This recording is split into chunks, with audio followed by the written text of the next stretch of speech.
Here.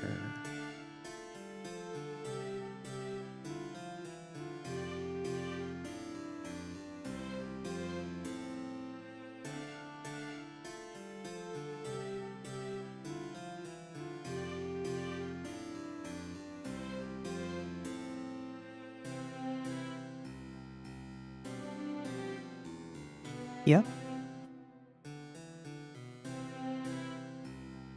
Oh, yeah.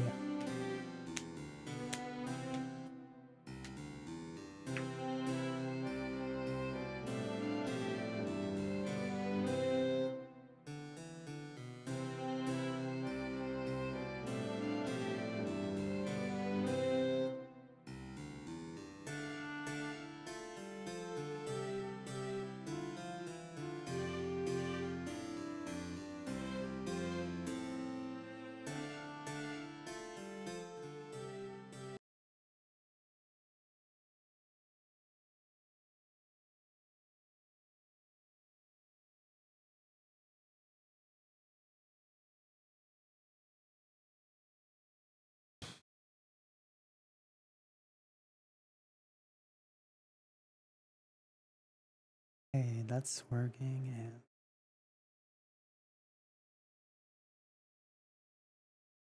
Okay, hello lovelies, it is Yuki Takeda, and we're continuing the Blender tutorial today.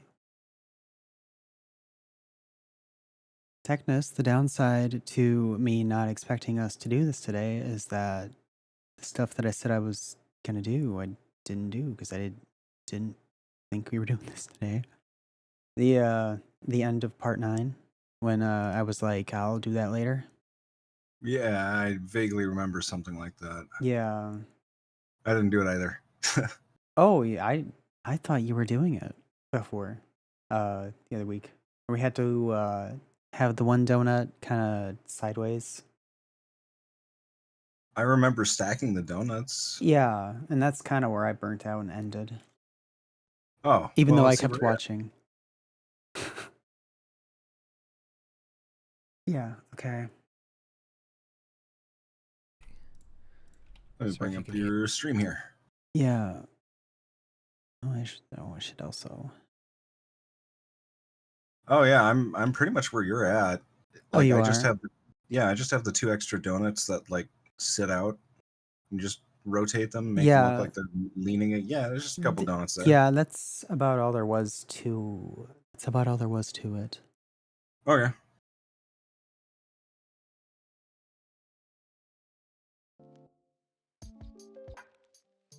Gonna do that.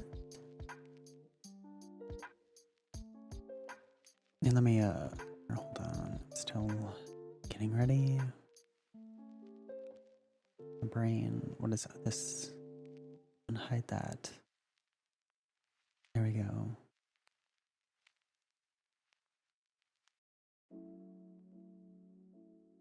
And then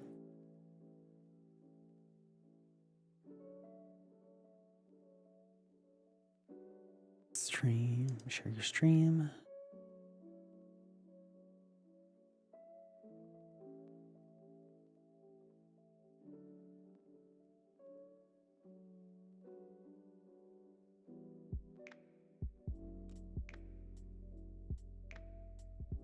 All right, I have donuts that I should have also wrote. Oh, that was the other stuff I was supposed to do. I was supposed to like better rotate them and stuff so they didn't seem so copied.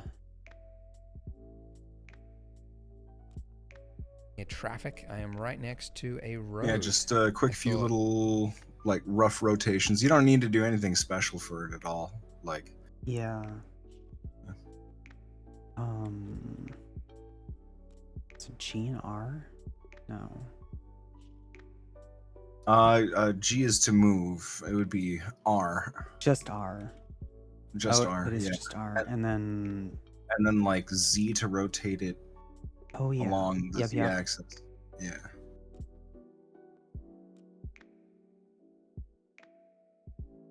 Now, when you select an item, it may sometimes be easier to grab the little box within the tool itself.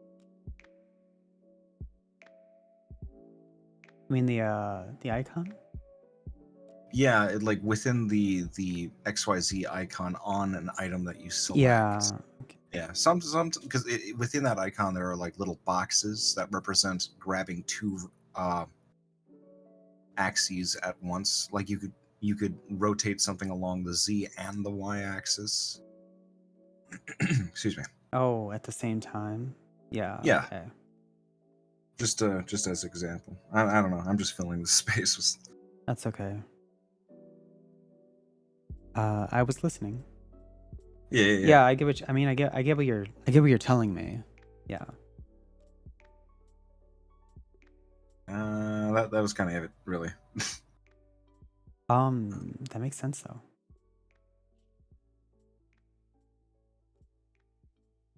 Whoops. Oh shit. Not X. Z. Z.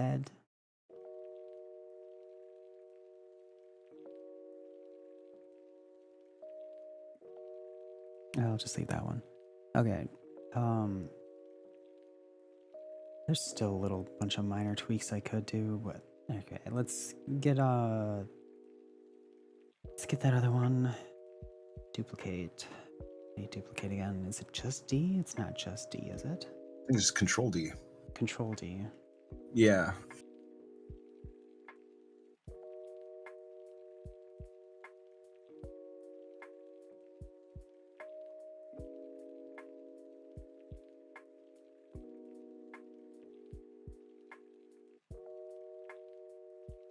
Still only have the donuts I had. Wait, right? Do I? Yeah.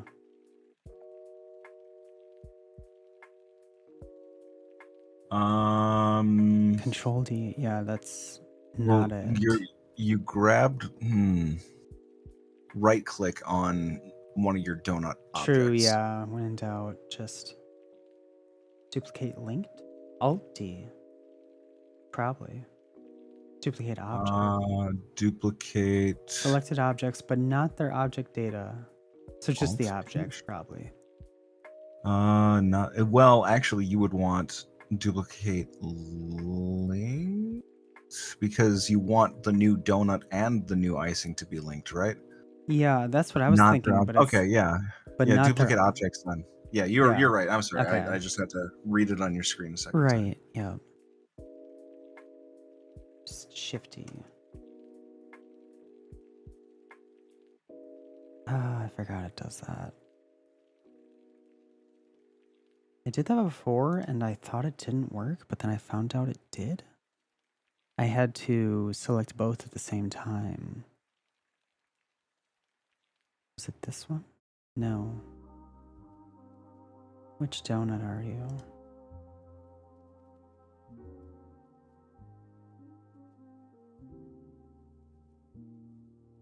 The heck is donut 11 doing in there? And donut 10's in there. Is that just how Oh. it was doing it this whole time? I don't know. It had to be, because that's literally what I'm looking at. 3 and 4 are the same one? I think they are separate, but they are in the same position. Yeah, the exact Looks same, like- to the point where even when I rotated them, they rotated together. Yeah, because they are currently set to being child objects of icing 06. Oh, you know what? I bet it deleted the icings, but not the donuts. Hmm. When I realized my mistake before and I deleted a bunch of icing, just assuming it would also delete the donuts, it must not have. It's the only thing I can think of. So I'll delete these two and fingers crossed. Although I technically don't know. I mean, I guess at the same time, the donuts are basically where they're going to be anyway. So even if I screw it up, no one's going to be the wiser.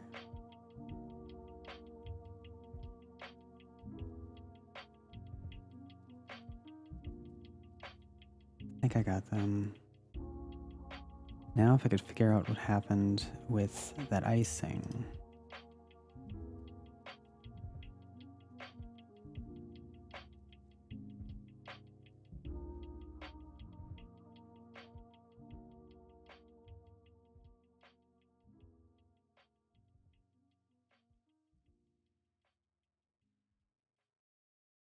I would just probably just delete it. And then just try again. Just delete it and try again.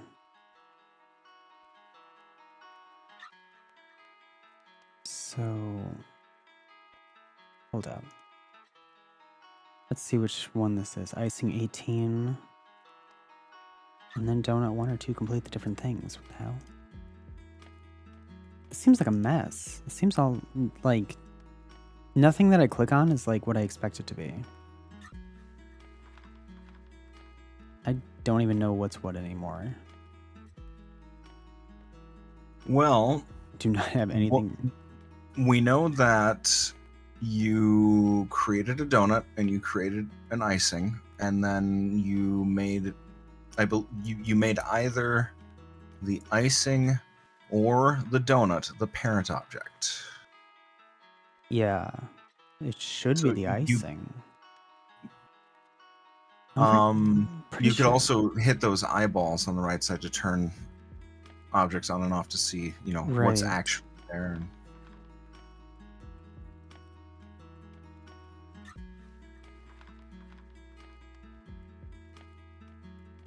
I flipped this one and nothing happens. So that one's directly. I mean, something is happening. I'm seeing If you select it in the list, where is it though? right there. In the viewport, Yeah, I they're should both say. the same. They're both the same. Donut and Donut 2 are both. Donut 02 is probably a copy of, like a second copy of Donut. Yeah, I'm getting You rid might of be able to that. delete it, yeah.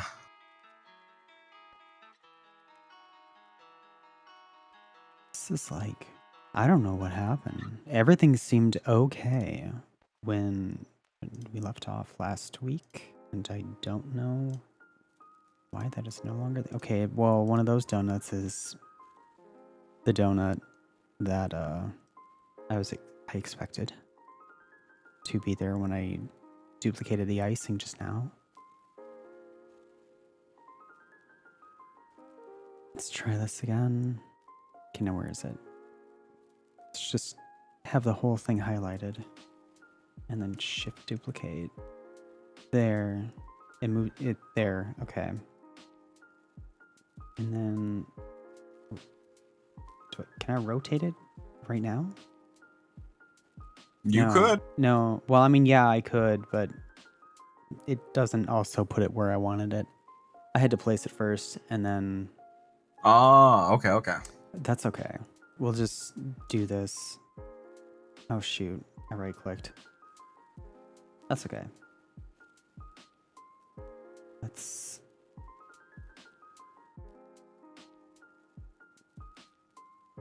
Let's see. I'm trying to spell a word. Requited. No. That's a word I Yeah, haven't heard in so long. yeah. Oh, I'm giving advice to someone in my Facebook community. Yeah. But then again, that's getting a little off track. X R C no Y L. Okay, X, I guess. Yeah, okay. That makes sense. And then just move it up a bit. How close are you? Really close.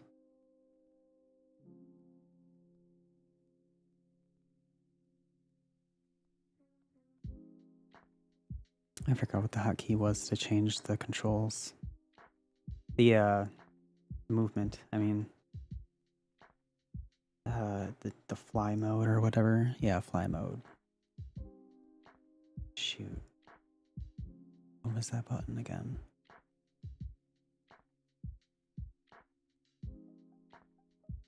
I think that was in this tutorial. I'm just going to jump over here. Not that small, to scroll up a little bit, all right? And then I'm using Q and E, Shift tilde key, to put me into... Shift tilde.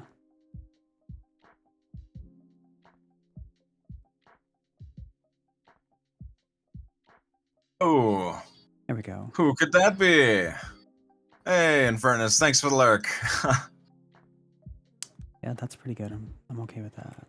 Well, guess I'll rotate just a teensy bit. Nope.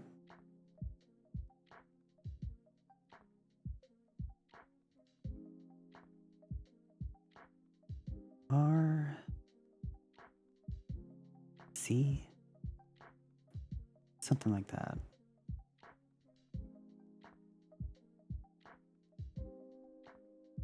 I technically should check the other angle, and sure enough. Whoops. I gotta get used to that. Oh, did I just accidentally select everything or what? Oh, the lighting. That's what I did.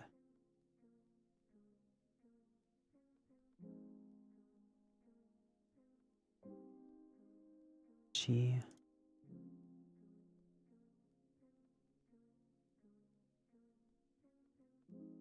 Work, damn you. What the hell? What's going on? There it is. Okay. Actually, that should do it.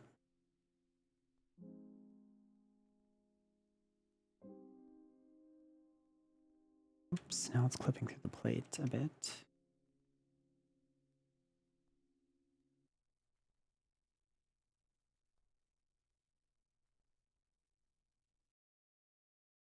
Of course, now I have to check that again. Getting inching ever closer.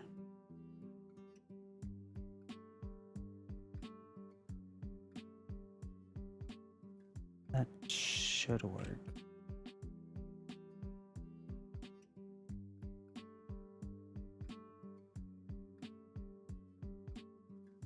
I think I got it. Oh, I just realized I do not have. Oh, whoops. Okay. Do not have my stream on screen. Sure enough, oh my god, donuts. Yes, we're doing donuts.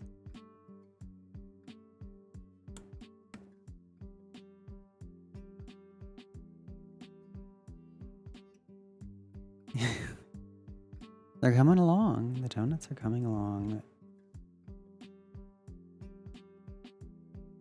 Okay, that's probably good. That's probably about where it should be. Assigning round and long sprinkles. I guess I'm gonna check that again. Oh yeah, because the idea was that you could change the sprinkles on the fly. Yeah.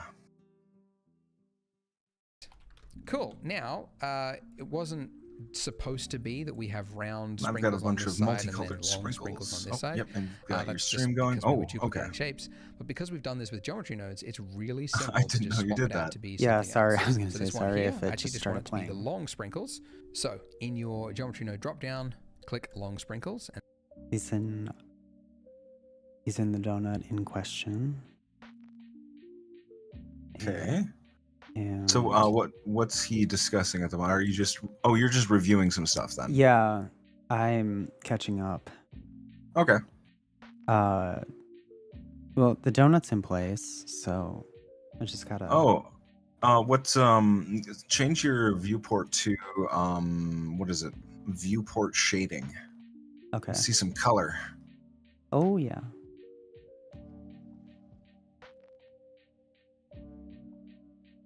And then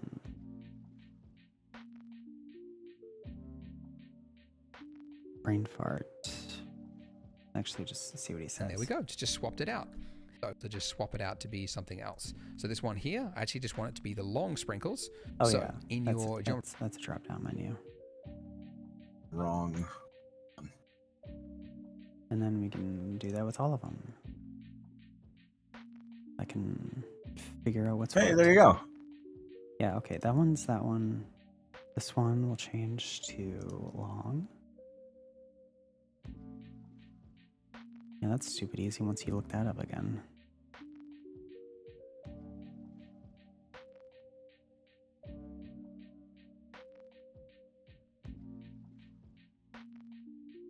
Make those ones short? Sure.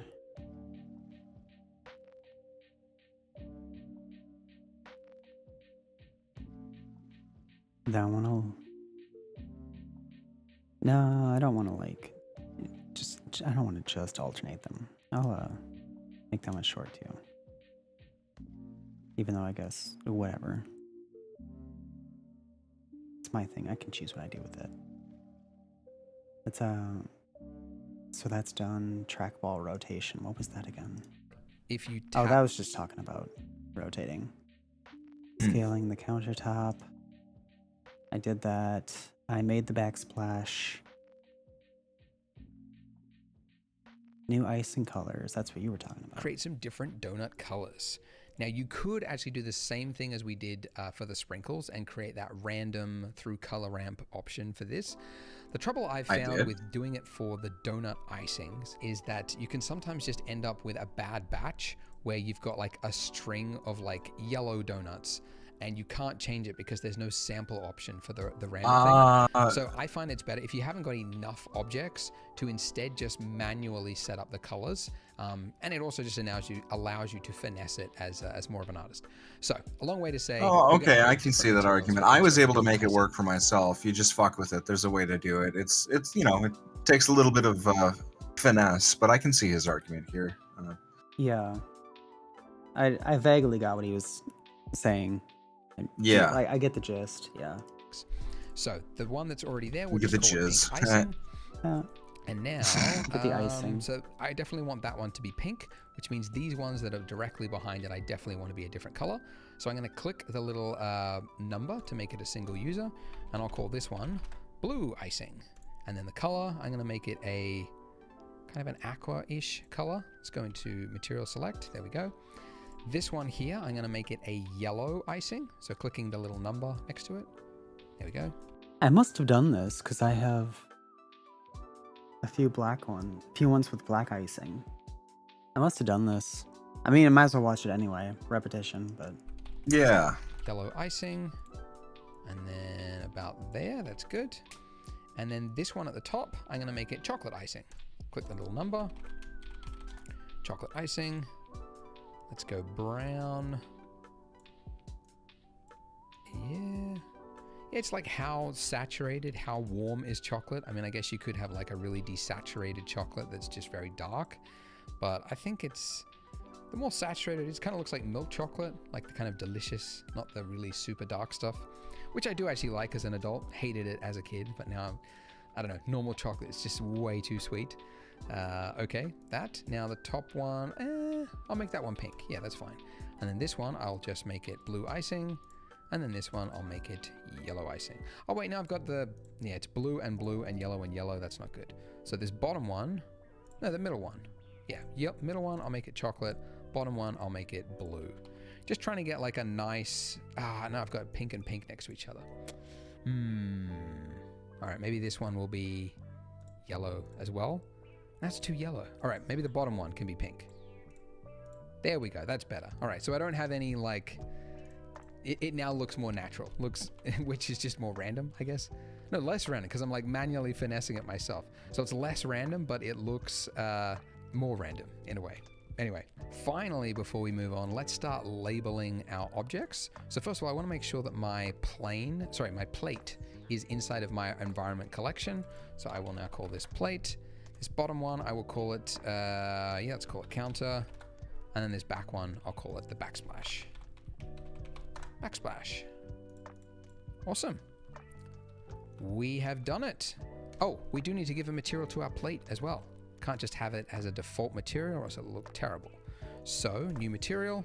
And the first thing I want to do is adjust the roughness and make it look kind of, shiny like the ceramic plate. Let me just load that up actually one more time. There we go. Use that as my reference. So it's somewhat shiny. And then also I want to give a subsurface because ceramic does actually have a little bit of that creamy bleed through of the light. So I'll turn my weight up to 1, radius all set to 1, and then the scale 0.00. I remember saying we could do that last time, but I can't remember if I actually did it. It doesn't look like I did. I'm gonna find the plate. Was it a sphere? I spaced out, but we should have started with a circle on the plate. Okay. And we just kind of extruded from there. Or you could always just select it in the Yeah, I viewer. tried that. Oh, I don't know why it's. I feel it's like not selecting. yeah, I feel like selection's being finicky, and I don't know why. I think maybe you're zoomed. Oh, you're selecting something else? Am I selecting the light? Probably. Well, no, because the light's not even lighting up. Let's see. Okay, I can select the donut. Can't select the plate. What the heck? Circle. There's circle. Okay. Oh, Well, okay. yeah, figured it out somehow. It's in your long sprinkles.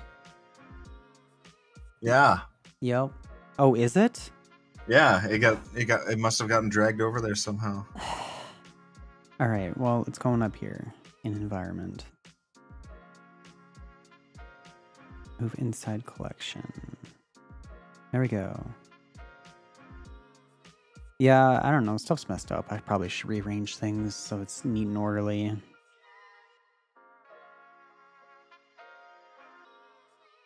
Probably should rename the donuts too once I figure out which ones they are and pick an order and be like top down or something.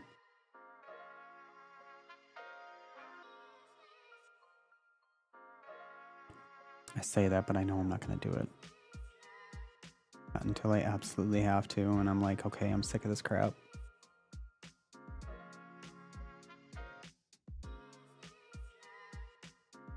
Oh, I should probably rename that plate, huh? So the plate, materials. What did he say again? Grow to a little bit. Oh, Just roll it up yeah. actually one more time. There we go. I don't know. Use that I as made my own reference. material. I just gave it It's white. somewhat shiny. Oh yeah, And then exactly. also I want to give a subsurface because ceramic does actually have a little bit of. Load that up actually one more time. Yeah. There we go. Just give Use some that as the- subsurface well, scattering. Can't just have it as a default material or else it'll look terrible. So I new think even material, he and the first thing I want to do didn't is actually like adjust apply the roughness material. and make it look It's kind just of changing shiny, value. like the He's just ceramic changing plate. values. Just load that up actually one more time. There we go. Use that as my reference. So it's somewhat shiny. Bring the And roughness then down. also I want to give a subsurface because ceramic does actually have a little bit of that that creamy bleed through of the light. So I'll turn my weight up to 1, radius all set to 1, and then the scale 0.001. So Okay, a I did that. very small amount of subsurface scattering. Yep. And it'll just help it a little bit. The color, I'll also turn down it to make it a little bit not so white, and then I'll make it slightly yellow, a little bit yellowy, creamy color. I want like it over there. pure white. If you want, also you can. Yeah, buy the plate. mine It's just no free yellowy model, is not but it looking will very good. add realism to your scene. If you All want right. to have a plate that That's it. is That's actually That's that video. real. And, Okay, now we're on 10. and then God said, "Let there be light," which is the topic for this tutorial. Now we want to okay. create the look of a morning kitchen countertop. Like you just woke up in the morning, the sunlight's coming in and it's warm and it's inviting. So we're going to want to have some sunlight coming in from the left. Now we could take our default lamp here and turn it into a sun lamp. And He's in object mode and layout and render mode. And he's going to fuck around with his lamp that he has on the scene. We're probably going to add another one, if not 2 other ones. And But it's- we'll see. Yeah, it's probably going to be a different kind of light too, one that's, or at least make it like larger. We're going to do it in a way where it looks like natural light. Exactly. Actually, the way I have it right now, it already looks... Breakfast morning countertops is what we're Yeah. going for, I think. Yeah. and then try to angle it like that. But the reason that this looks so terrible is that one of the key components of natural light is not just the sunlight, but the skylight around it. Getting that the right shades of blue and white. That's a fair point. It actually looks like the sun if he were just in space with no atmosphere. Yeah. No atmosphere. Oh my god, my arm. What is my arm doing? I was not. My leap motion died on me, I think. Well, I don't know if it died. It probably just, I'm just gonna unplug it and plug it back in. Oh. It's always like running if it's plugged in, and then it's like so hot too. Like I assume it's just meant to run like that because it's just always hot when you have it plugged in. It's just, it's like all or nothing on being hot. I don't know if it has anything to do with the fact that it's like, you know, IR tracking. Well, I don't know if it's infrared. I don't know. It's some kind of camera. I don't know. Light and the Anyway, gradient as it moving goes on. towards the horizon. And that's actually quite difficult to do. But thankfully, there's a relatively newish feature in Blender which we can use. So rather than using any lamp at all, I'm going to delete the lamps so there is no light Oh, in my really? scene whatsoever. And instead, go to my world tab here. And then where we've got color, I'm going to click the little yellow dot and then select sky texture. And what this has added is besides just Color? Did you say color? That's it. the Just show sky, it again. sky texture. I'm going to click the little yellow dot. Oh, the yellow dot. And then select sky texture. And what this has added is besides just the sky texture, it's also added in a sun lamp. So if I rotate around, we should see, look at that, real sunlight coming across it. Now it is very hot by default. So if you go to your render settings, underneath color management at the very bottom here, you've got an exposure slider, which you use actually quite a lot. All right, hold on you a can see the second. light. Yeah. All right, Okay. walk me through what he just did. He clicked on the world icon under World icon. it's you know, where the tools and everything are tool, render, output, view layer, the bottom right. Oh, the world. Okay, gotcha. Yeah, and then color. He clicked under surface. There's color. He clicked on the yellow circle, and there was, you know, when they bring up all the menus, you look under texture, the second column. There's a sky texture. Click that. Texture. Yeah. Oh, that's bright. Yeah, that's what he was saying. He was going into how to like turn down. Well, I suppose there's sun intensity too. But Okay. that's not what he did. What did he do? He was about to get in. He was starting to get into it, and actually, I want Oh. to see sun rotation because he was rotating it too. Okay, sun rotation. That's under the whole sun thing. And that's how you Okay. rotate that. And then you can elevate it too, right directly above that, how high or low it is. Oh god. It's pretty sweet, actually. It's way easier than I thought it'd be. I remember doing something like this in 3ds Max, but Blender's finally catching up. yeah. Oh, you can even see the light reflecting off the countertop. That's pretty cool. Like it's just doing that. We didn't even have to tell it to do that. I mean, we probably technically did. How did you get it to look like that? Is it not reflecting like that? Oh, you're in this. I'm using I'm in the wrong mode. Oh, okay. I need to change my render. Yeah, Oh, change it to rendering. Yeah, change viewport shading to rendered. That's Viewport shading to rendered. How do I change my render? That's up here. Render cycles. No, let's go to Eevee. There we go. Right? We want Eevee? cycles what are is you what in? everyone loves, according to him Okay. in the last video. Or 2 videos ago, whatever. All right. It does look a lot better here. Oh, this looks really cool. It looks I can't Looks a decide. lot better. Holy Yeah, shit. it does. Oh my god, I'm just gushing and looking at it now instead of like moving on to the next part. My light seems to be coming from the back instead of the front, so I wonder if I need to fuck with the sun rotation. Yeah, mine looks like golden hour actually instead of the sun. Well, I don't know. Oh, I just rotated it 90 degrees. That helped. Yeah. Altitude. What's the difference between elevation and altitude? How high you are up in the world, so it would affect how the sun rotates in the sky as well. I think maybe 45 is good. I see it re-rendering, but I don't see anything actually changing. That's interesting. Okay. Okay, where? Oh, so the next part that he's talking about Once you're done with that, click on the render properties. The Render properties. move your mouse up, and it's the camera viewfinder. In camera, okay. The icon that looks like the back of a camera, a digital camera. Uh-huh. Yeah. I'm in it.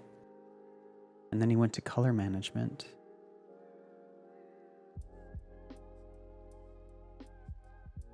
And he's currently showing us exposure. I think he's messing with exposure. Yeah. Where's at the bottom. Oh, okay. Yeah. And then exposure, yeah, I need way less exposure. Oh my god. How do you get less than 0? Apparently you do. There we go, just negative. Oh, you mean? Oh, I thought you meant like, how does it go below 0? I thought you meant like a rhetorical. Well, because there's usually like a slider or an indicator. Yeah, I just misunderstood exactly what you meant when you asked that question. I didn't realize you were genuinely asking how you do it. Otherwise, I would have answered. Anyway, I'm just gonna hear what he has to say about it. He was explaining some stuff, like as he was sliding it. Lighting has stayed the same. Your render settings. Underneath color management at the very bottom here, you've got an exposure slider, which you use actually quite a lot. You can see the lighting has stayed the same, and it doesn't have to re-render anything. This is purely just adjusting, the sensor essentially on your camera. And if you hold down control, I usually just snap it to a -2. Now back to the sky settings. Okay. I was right on -2. Mine's almost -2. Oh, I'll just do it the old-fashioned way. You know, I kind of changed it to -2.5. I mean, if you like that more, I mean, you know. Yeah. So what this is, essentially it's created the exact look of the sky, a real sunlight, that little sun disk over there, and everything will change depending on what you set, like the elevation, right? If you set it to be like really low in the sky, well, that's like morning light. And you can see it's changed everything to be like a warm look, right? So we've got like really warm light over everything.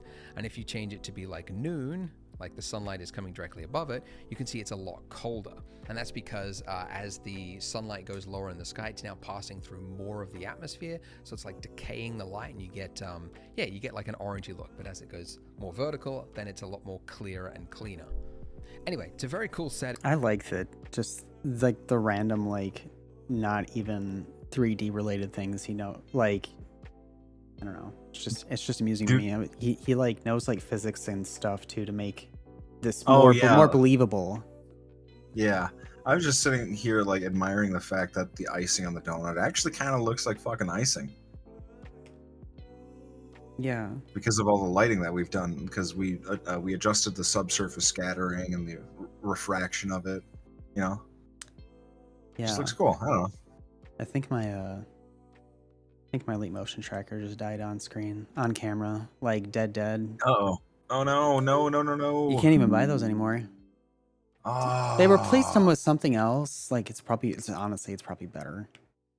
But well. I'm not even that upset about it, because it's like, honestly, trying to use this thing is like, it's like trying to use VR with one base station. It's like there's so much occlusion. Like I would have bought a second one if they could like talk to each other and then just be like, you know, like a, what's the other word besides base station they always call for VR? Lighthouse. Like, it's like the way VR works is like you need at least 2 of them, like working together to like collect enough data to, you know, track the controllers and the headset. Yeah. So this is like the emitter and then the receiver.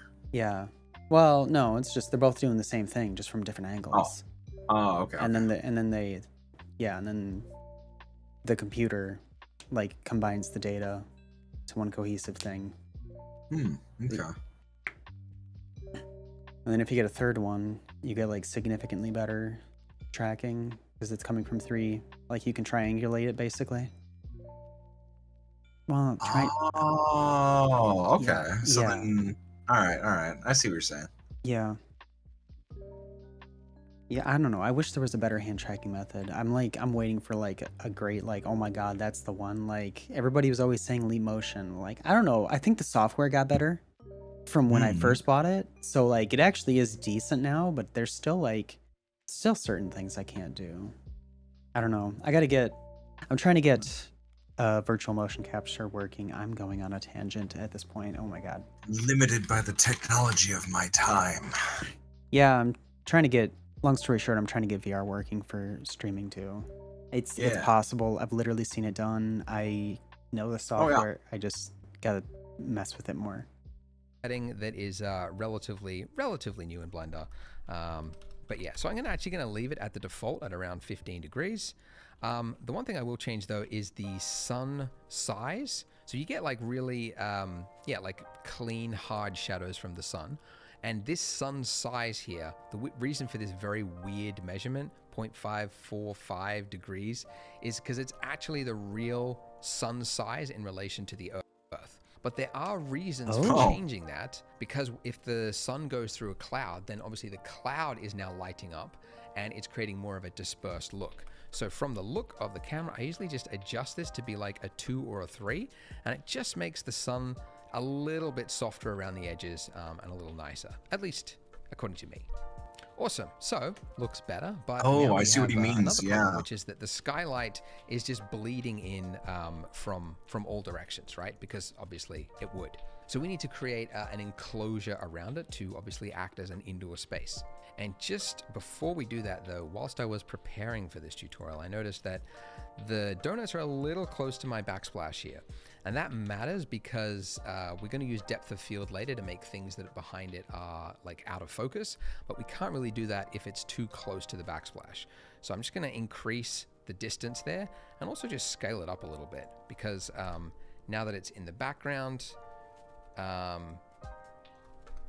otherwise you'll see like the corners actually appear in the render, which we don't want. So just make that a little bit bigger, move it up. Okay, that's pretty good. So essentially, yeah, you just want to have like 1, 2, 3-ish plate widths, I think will do it.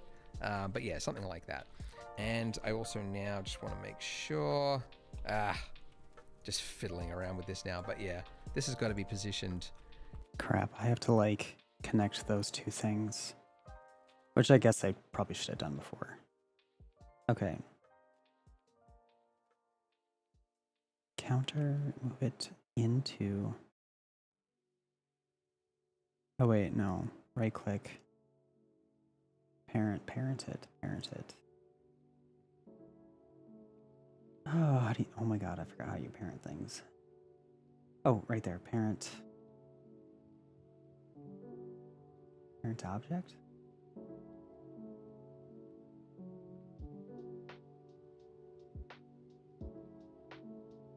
I did not put counter under backsplash.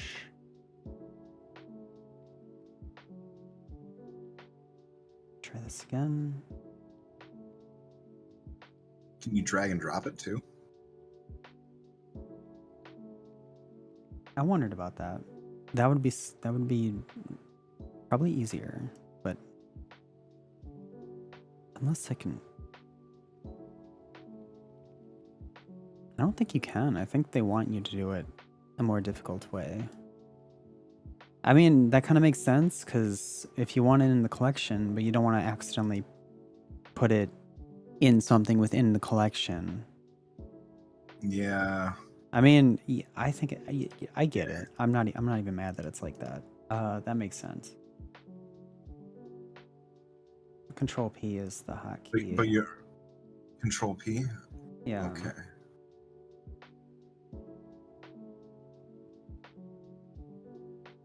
Oh, there's object and then there's object heap transform. Oh, probably object. But what is it making? Do I have to click on something else too? Oh my god, I forgot. I feel like I'm missing a step. You know what I mean?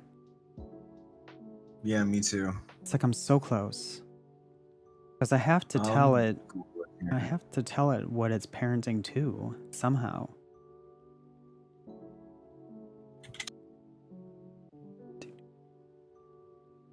Select at least 2 objects. Select the child object first and the parent object last. Then do Control P. All right. I guess technically it doesn't matter in this case, but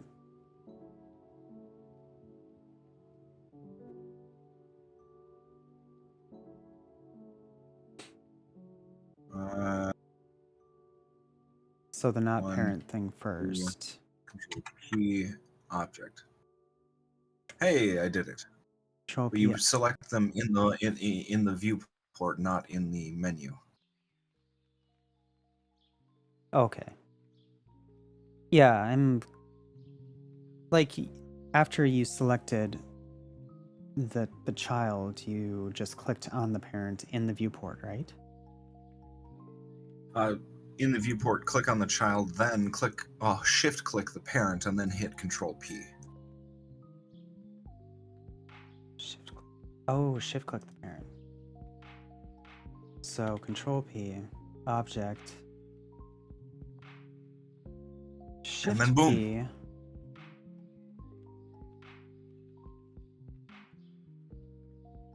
No, it's not.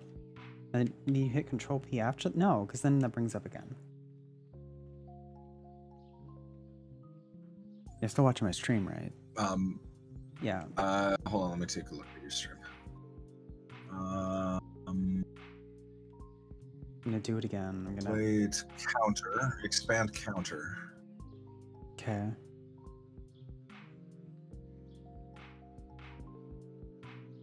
Like counter should be under backsplash. Actually. Oh, backsplash. Okay. So click on, in the viewport, click on the counter object to select it. You know, I don't think it's selecting it. What is It's going- not.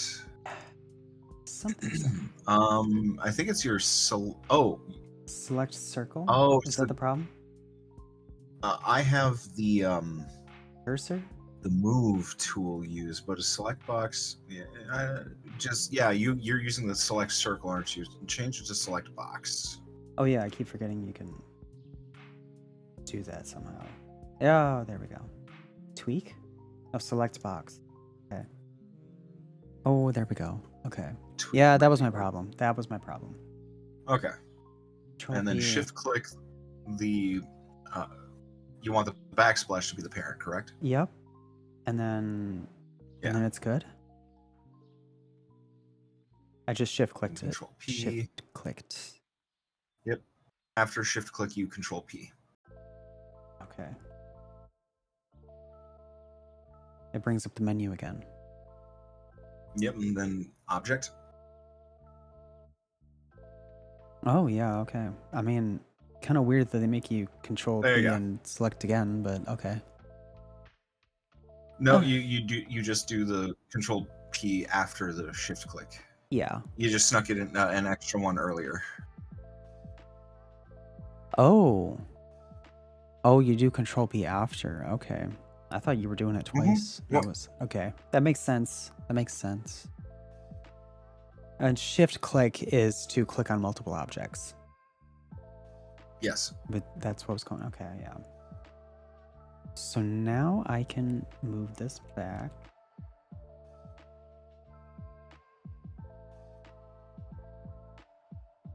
Oh wait, no.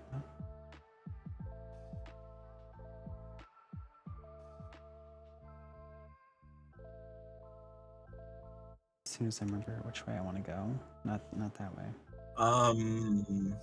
Also, it's on the axis, right? So you might want to go G and then like X or Y, whichever. Yeah. Oh, But no. Don't delete. even have it rotate a little bit. Okay. Yeah, that was. I think that just turned into an accident, and then. Oh, okay. Oh shoot. Okay. While you're doing that, allow me to tell you a story. This happened late last week. I Okay. was doing my gig work. I got an order to go to Taco Bell and pick something up, but it's the Taco Bell in the center of town. I don't want to give away street names, but Yeah. you know the one, Yeah. right? Yeah. at night it's so busy.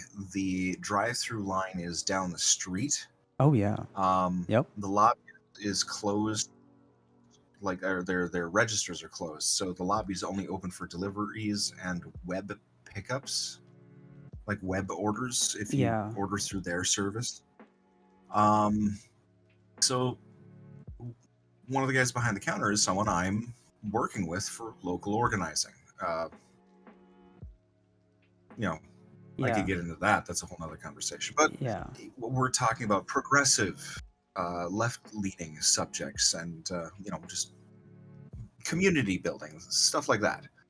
And this other gig worker walks in and just inserts himself into our conversation, talking about how everyone's just gone more and more to the left these days, and it was all downhill from here. He started saying a bunch of transphobic stuff.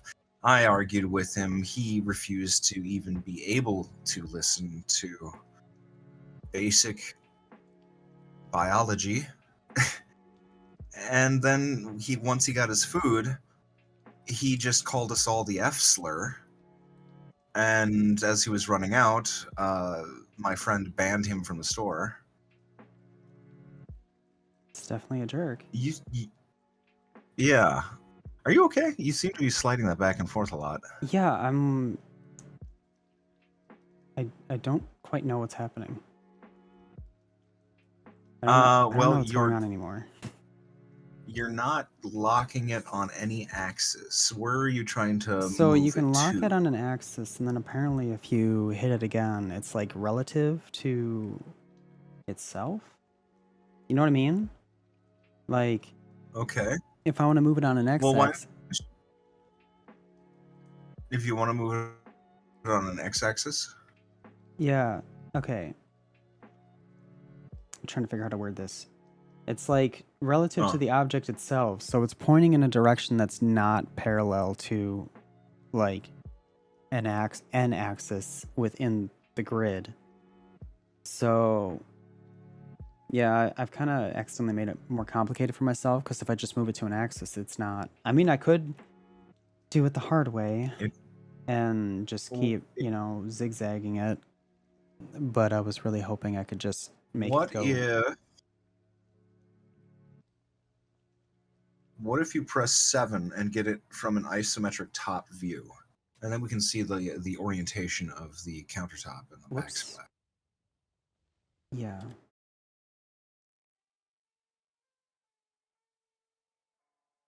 And you can get to top from... Oh, yeah, it is rotated. Okay, so from here, press R and Z. Actually, wait. No. Belay that order. Okay, so there is the little menu on the right-hand side of the screen that expands outward. It's the view. Yep. One of those should have rotational data. But now it's blank.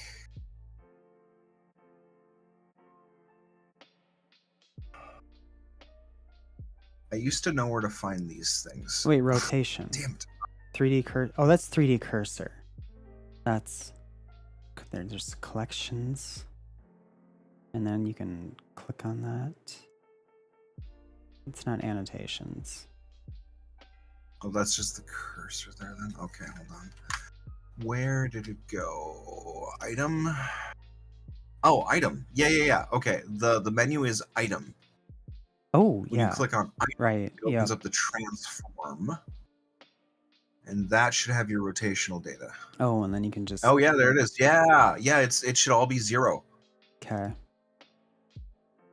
Not location, rotation. Oh, whoops. Although you could put location to 0 as well, it would just put it to the center of the world. Yeah. Which is not necessarily a bad thing, but I think you need to move it away. It's also not what I was expecting, and that would make me go, what the hell did I just do? There's that too, yeah.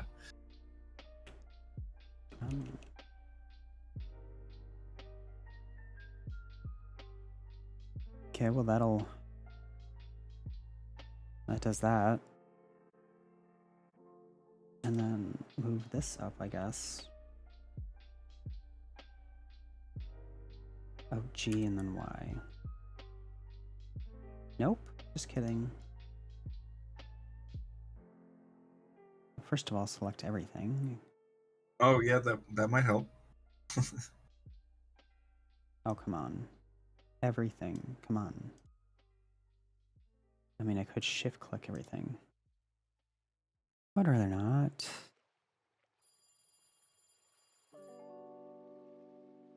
Here, I'll figure it out.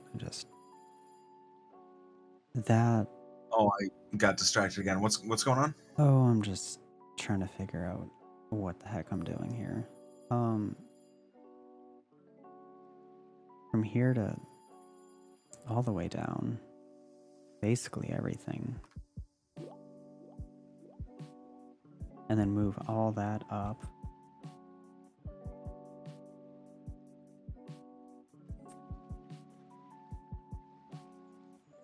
Hey, there you go. And then I gotta move the camera.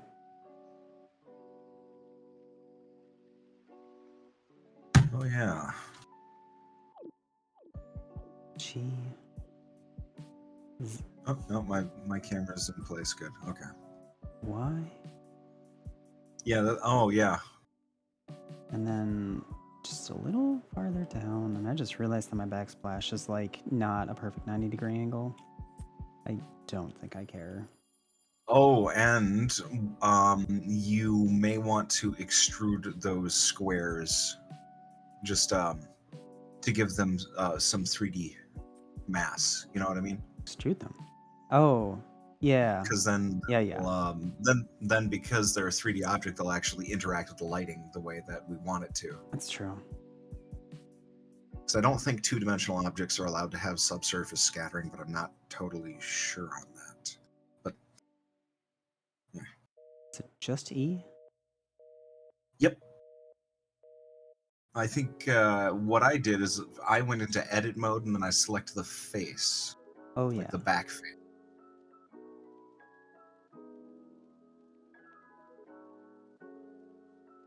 Extrude. I just have edges. Extrude edges. Are you? Oh, that's because I no, have an you're in edge A- selected. Oh, face. Yep. There we go. And then extrude faces, which I did hit E and then nothing happened. Or is it? Extrude faces. Why is nothing happening? Extrude faces along normals. Extrude individual faces. Should just be extrude faces. But nothing is happening. Yeah. Well, do you have the face selected? It should be orange if it's selected. Switch to something that's not rendered mode so I can see what the heck's going on. Oh yeah. Huh.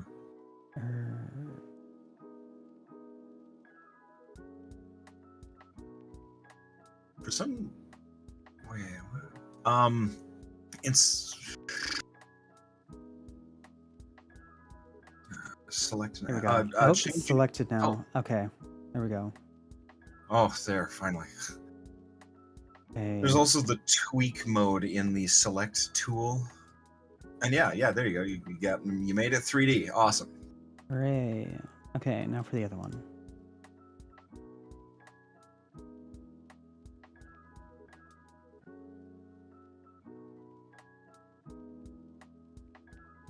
Oh, nuts. These are backwards. The backsplash is the counter and the counter is the backsplash. You're know. doing it again. I literally don't know how that happened.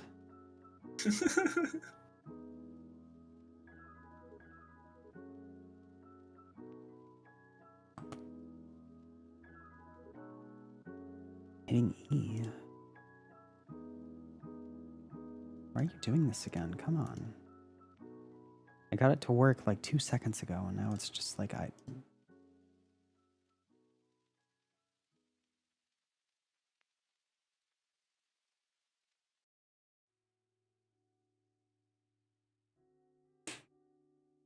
gotta be kidding me.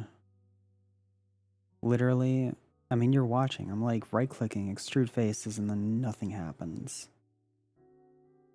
And this was happening before, and then it just magically worked for some reason, and now it's deciding what Try to. try just pressing E on the keyboard and then you move your mouse. It's the same story. Honestly, the reason I was Oh. right-clicking and clicking on it to make Wait, no. In the menu on the top right, instead of selecting backsplash, select plane 002.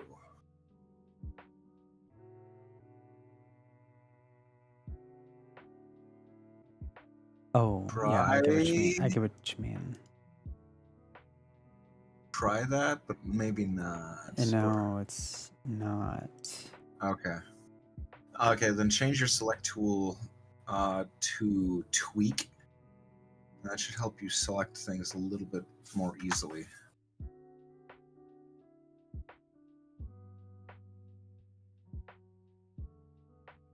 Nope.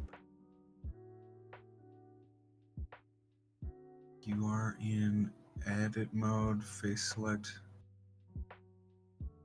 Is your camera getting in the way? Maybe. Well, I mean, Try- it's selected.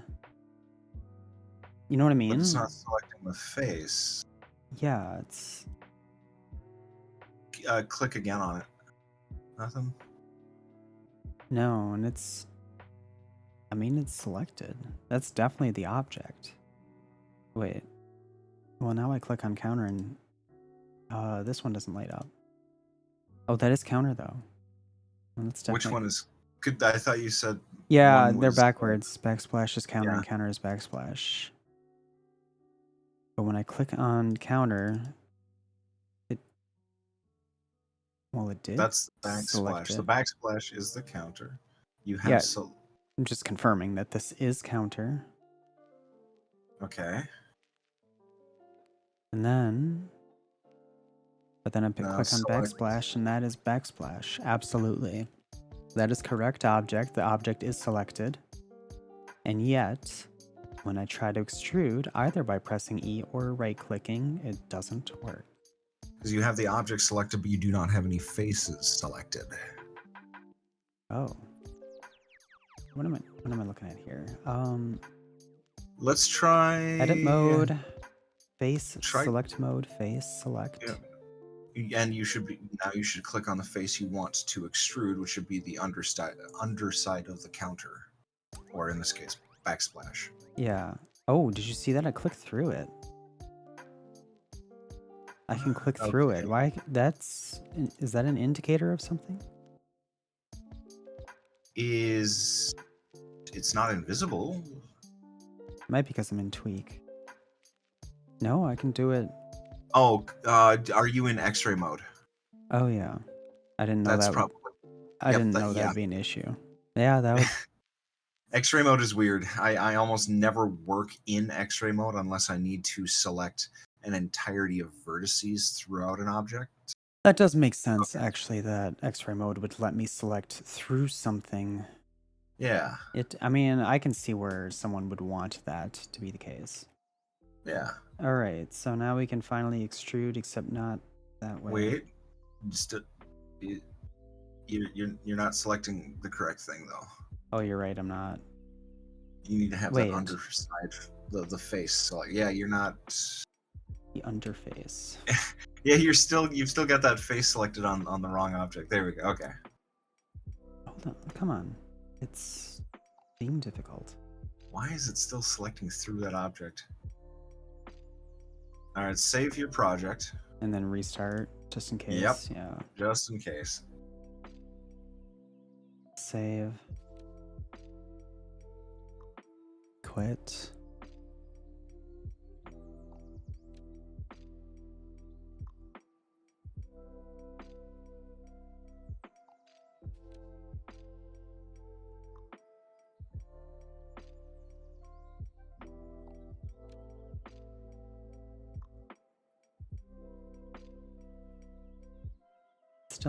Still in tweak. There we go. Select box. It still selects through it, yeah. I don't know.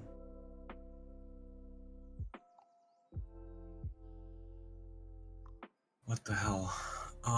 It's like this thing Okay, doesn't try exist. vertice mode. Let's take a look at it. I've got a feeling we're not selecting the object properly. That's definitely happening. That's vertex, right? Yeah, that's vertex. Yeah. And for some reason, It can. Oh, I don't even know if it's. try Wait. the outside corners first. This thing doesn't have. It doesn't have. Plane 02 is what you're currently working on. Oh. Which is, I think, the wrong. There you go. So there's that. Plane 1 is under counter, That's which we concluded Is- was actually backsplash. I should just change those names. got the backsplash selected though. Hold on. I'm just to make this. Yeah. Because I keep having to. I feel like I keep having to remind you that they're backwards.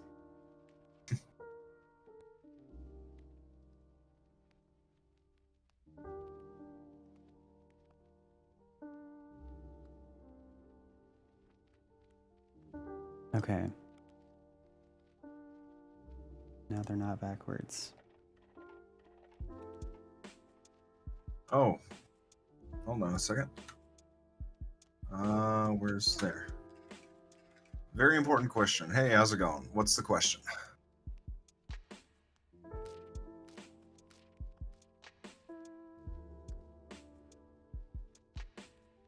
Thick or creamy?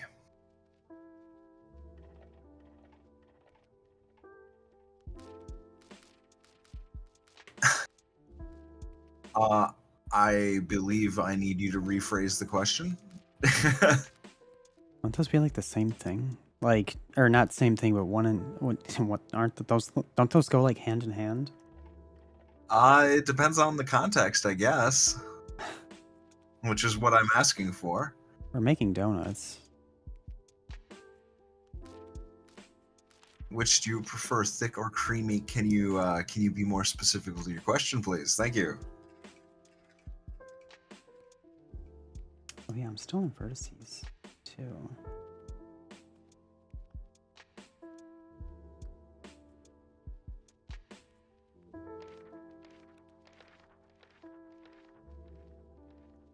Mac and cheese. What else would I be talking about? Okay. Man, I'm not entirely sure what the difference between thick mac and cheese and creamy mac and cheese, like the runniness of the cheese. Thick oven bake or a pot soupy. Yeah, so the consistency of it. You know, I think I prefer thick. I don't like dealing with the cheese soup at the end. So if it gets to that state, I just reduce it.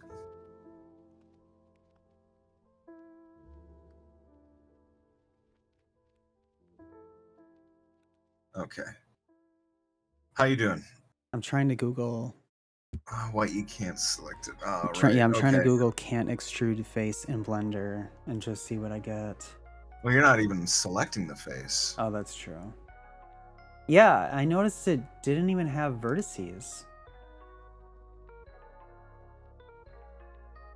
when we changed it to vertice mode. Yeah. Vertex mode. It doesn't have Why any is- vertices. Goddamn. Yeah, what the fuck is going on there? It's like this is just. All right. Let's Google this.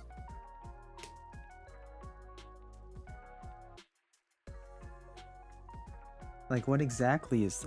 I mean, I guess the issue is that it doesn't have vertices then, which implies that it's... I mean, it's just implying that it's not really an object. Even though I can highlight it. It's weird. It's like I can highlight it. It's on the menu. Was I supposed to extrude it before I I think I connected found it? something here.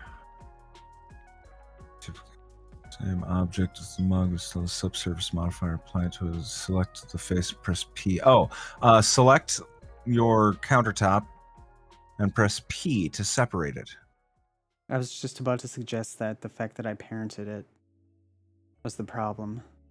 Selection? Separate selection? Separate selection. Nothing's selected. Hold on, let me get back to your. It really okay, thinks never there's nothing mind. there. I think I'm better off just deleting it and doing it again. You might as well. Like, is it really? Obviously, at this I point, mean, you're not the only one that has had this issue, but I'm like, it's also come about in so many different ways. I have to like. yeah. I mean, part of me wants to know how to solve the problem, but part of me is also, because it's like, yeah, in this particular instance, it would be so easy to just delete it and put another plane in, but Yeah. someday I'm gonna have this issue again with something that's not that simple.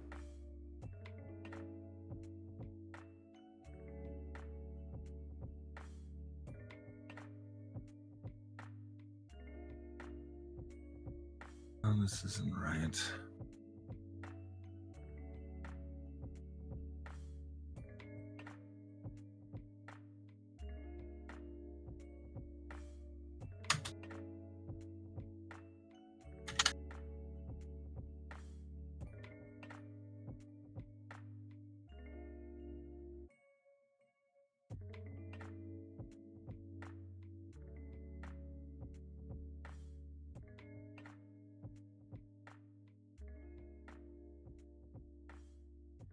Something like this, maybe. Let me take a look. All right, let's try this. On your left, do you see your tools? Yeah. Select the move tool.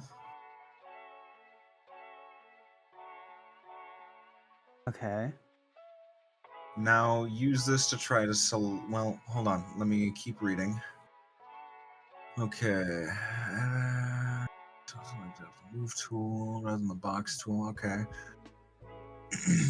T just okay. Now try selecting the face, I guess. Switch to face select mode.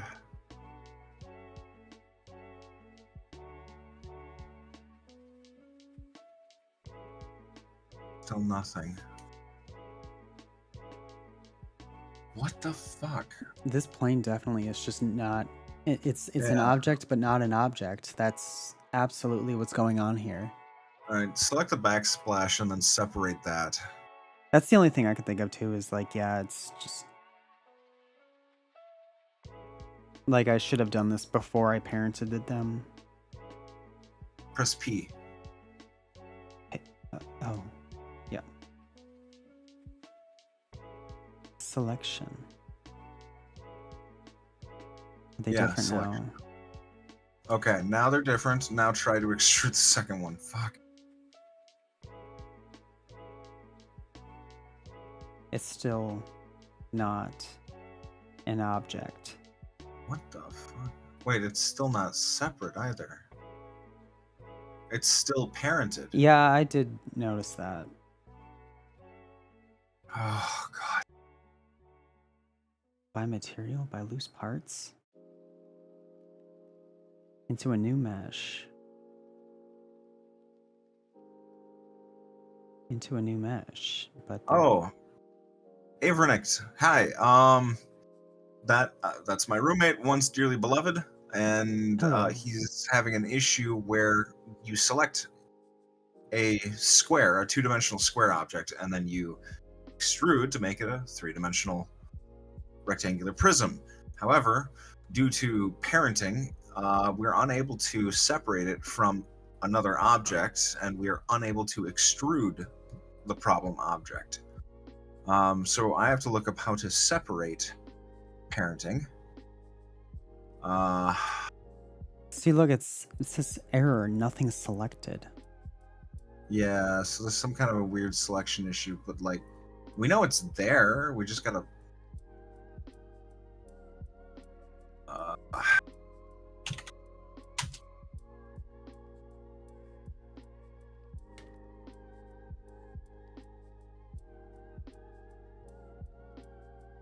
ungroup children from parents. I don't see how parenting would interfere with that. Yeah, that's my. I don't know if that's actually causing the issue or not, but it is something we have not yet tested. Alt P. Press Alt P.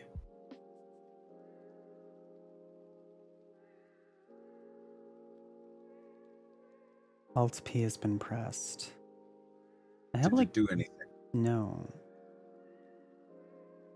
I think if anything, we separated the backsplash. Oh wait. But the backsplashes are still child elements of the count. How many backsplashes do you have? See, this is what I'm saying. I think we accidentally, if we did anything at all, we accidentally made our Well, one delete back. those. Yeah, delete those. Just all right. Rip. Yeah, pretty much. Okay, so All right, now select. those Uh, we do need those faces. you duplicated it again. You Yeah, duplicated. well, what? I brought them back because What? watch if I delete this. Okay, what the hell? That wasn't even what I expected.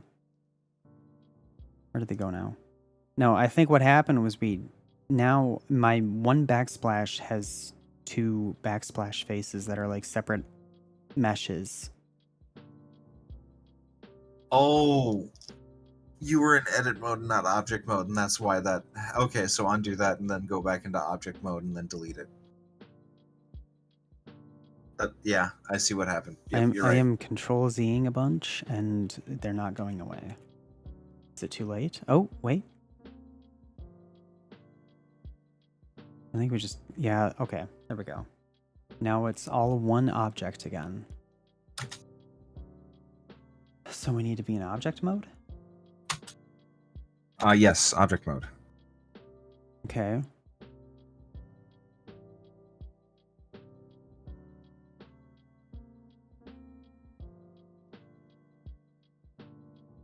And then what?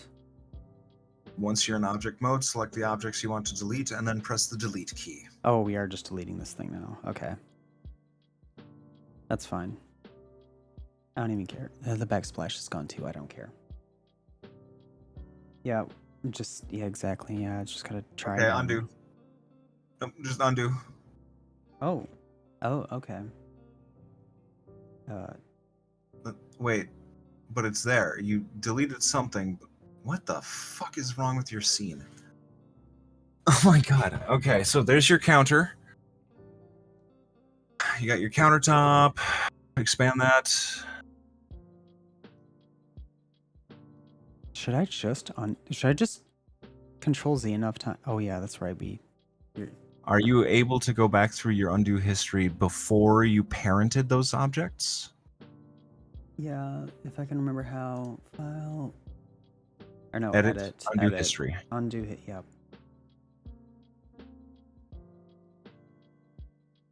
Looks like we've gone too far. Okay, then just yeah, there's just a couple of primitives. Go ahead and just delete them.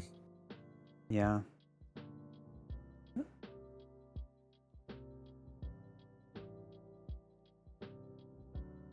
Well, this is still here, so I guess You had an extra backsplash. like the Okay. I mean, we have an object here. Like, this is the object we want. I could just It is, yeah. Just rotate it 90 degrees along one of the axes, the x-axis. Judging by your screen. yeah. What was that again? Item rotation 0. All zeros. Oh no, just hit the R key and then hit the X key and then type 90. Oh. Okay. Well, I didn't do that. That's good to know, though. I mean, I get that was a thing I forgot. So, Yeah. So G, Z.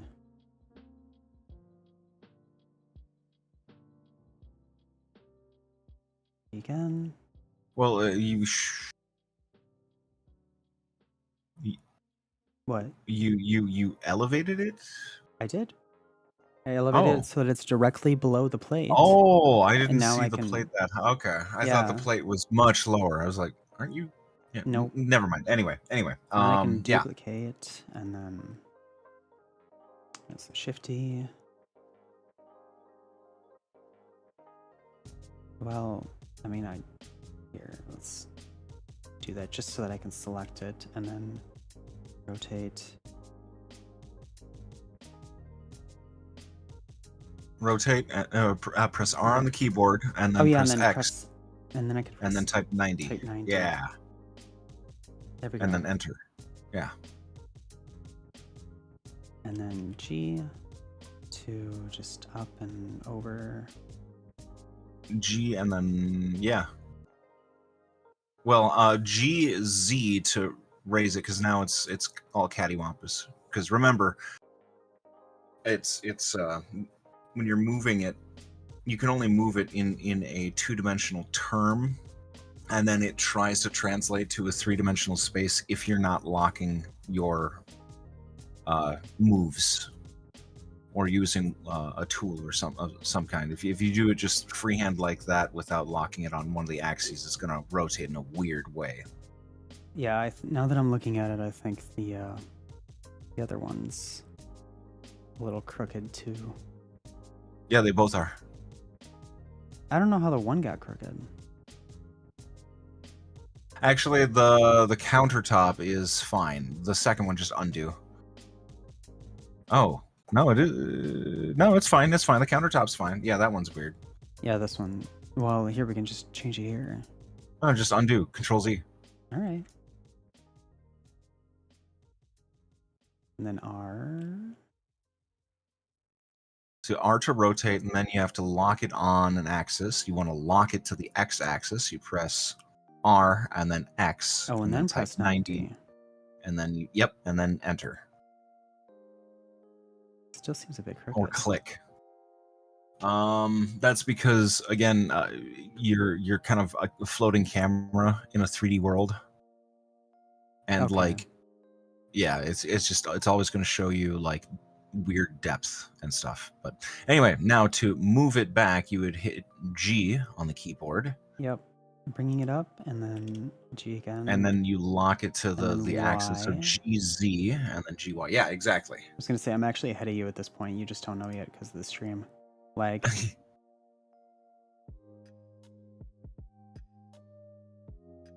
Sweet. And then you have to apply your materials to it as well. That took way too long. Well, because we eventually just gave up. Actually, I think they're already connected. Then if I switch, yep, there we go. If I switch to render, look at that. All right, are they applied to both? Yeah, they are. Okay, looks like you got some. I gotta turn the sun now because everything got all turned around in our attempts to fix stuff. Oh yeah, your sun angle, just change that to like 45 degrees. Yeah. Oh, not even the elevation, the rotation. Yeah. Oh yeah, that's what you meant. Yeah, sure, that works. There you go. That took. Oh my! I'm just not even gonna think about how long that took. Okay. Well, once we committed to the solution, it was actually really quick, but it was exploring the issue that took such a long time. That's true. Yeah. Set parent to object.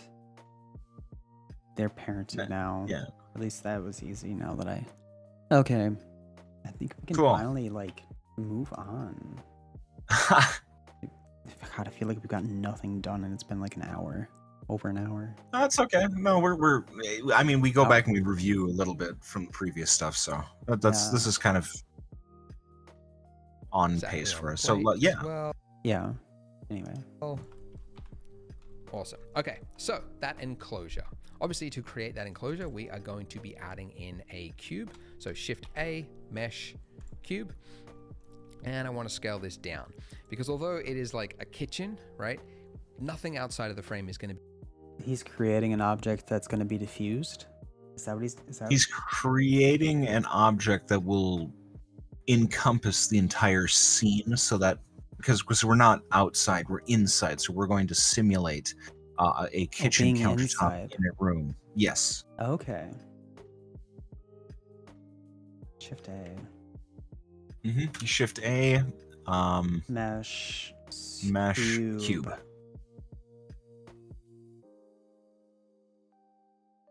How do you resize this again?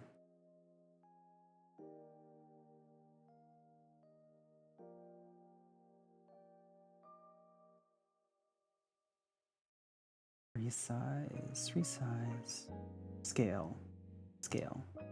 Well, here's the other cool thing.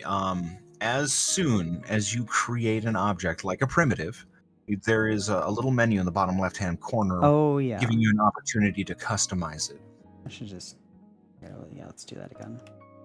Shift A, Mesh, Cube. Add cube. There we go. Size. Yeah. 2 meters. That's where it currently is. I'm not sure. And then make sure to Shift Tab to press play on that video, because if you click back into the scene, you might like finalize the cube or whatnot. I'm not 100% sure. Just wanted to help avoid a mistake. Yeah. No, it's too late. A Shift Tab didn't work. I think it didn't work because I still like. You know what I mean? It's like. I'm still doing something. Yeah, I get where you were going with that, but it didn't work. Okay, well that's good to know then. Making Yeah. it bigger than it needs to be is just going to add to the render times because then light has to bounce around those things, and yeah, not good. So, How big is he going to make it? Something scaled about that. I don't know, something like that. Now, really, what I wanted to do is just like that corner here. I want it to be locked to this point. Like I want to move it to that point.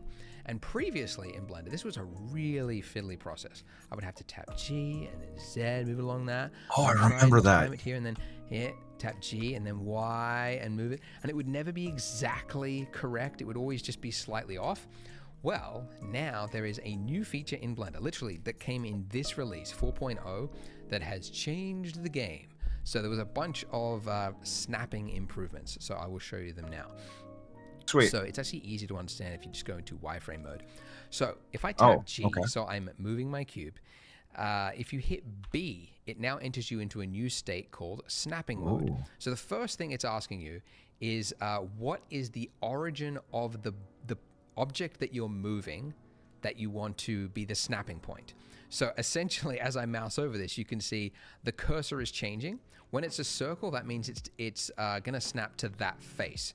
If it is a crosshair, that's that edge. If it's a triangle, that's the middle point of the edge, which is sometimes useful.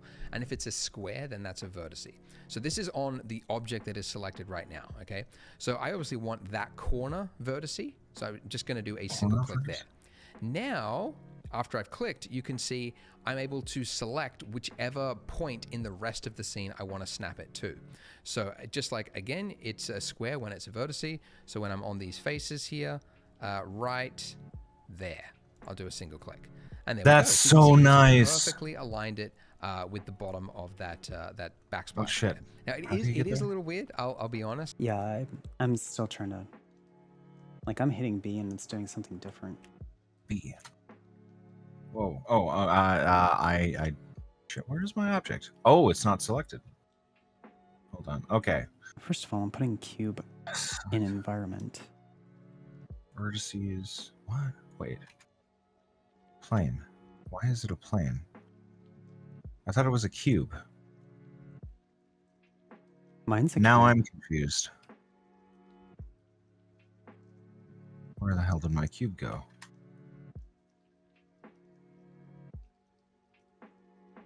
Plane. Why is it? Are you serious? Why is it? No, it's a child. Oh, okay. Hold on. How did you parent it on accident? I don't even know. Wait, what the fuck? Where is it? Well, when mine came in, it did default under Probably one of the this. donuts, and I had to drag it into the environment Oh, collection. I had this plane selected, so when I added the cube, it just added the geometry onto it. Okay. Okay. That All makes right. sense. Okay. I'm in At some point, I'm where I need to be. At some point, I'm gonna have to move my camera too. Okay. What like the bottom. fuck? When it's a Moving vertex this red, back. we want I'm that's a moving this vertical. back. That's the middle point of the Um, of the 'Cause I'm trying to figure out- Wait. if you hit frame mode. Oh, you're You doing hit your own G, thing. tap right? G, so I'm moving. You hit G and then B. That's what I was doing wrong. I'm looking at insanity. Yeah. I'm looking at 1,000 cubes. Oh my god. How it's like a snowball of an infinite number of cubes. Oh wow. What the fuck? Okay. Shift A, mesh, cube. What generate you? What are UVs? What? No. I don't know how to describe this, and I don't know why it's like this. It's like Wait. It's just infinitely duplicating. It's like Akira. You know, I never actually watched that movie. Oh. I meant to when the setting of it came around in the real world, and then I never did. I thought that would have been neat, and then I didn't do it. Location. Yeah, hold on, I'm getting a message. This is so insane. Kind of looks like a bismuth crystal. Yeah. Do you have any idea why it's doing this? Oh, I know what a bismuth crystal is, so I can imagine what. Yeah. Jeez. Why is it doing this? Like there's the object data, but like now here's even in wireframe, it's got all this crazy fucking geometry. What the fuck is going on? And I can expand it, but like what the fuck is this? I'm gonna save, I guess, and then quit. Okay. I've never seen anything like that. That doesn't make any fucking sense to me. It's literally just 6 vertices. Why is it added it to a collection? Which objects are picked? Oh, there are collections. But how could I have added it? Nothing was selected. So how could I have added it? It's here, it's within the sprinkles. How did it get added to the sprinkles? What the fuck? The sprinkles are the things. Was it? Oh Okay. my god! So it was doing the sprinkle geometry with the squares. On itself. Oh my I'm just gonna god! throw it in the environment. There. Thank you so fucking much. I was going insane. Why did it get added there? That makes enough. I don't need to know why. It's over, and I am free. Thank you so much. Okay, let us please continue. GB. I'm still adjusting this box actually the whole time you were doing that. Cool. I'm Oh, yeah, that's right. We're supposed to position this shit. Okay, hold on. G B That's probably fine. corner here. Hey, look at that. It's so nice. Yeah, I've got the box lined up now at this point.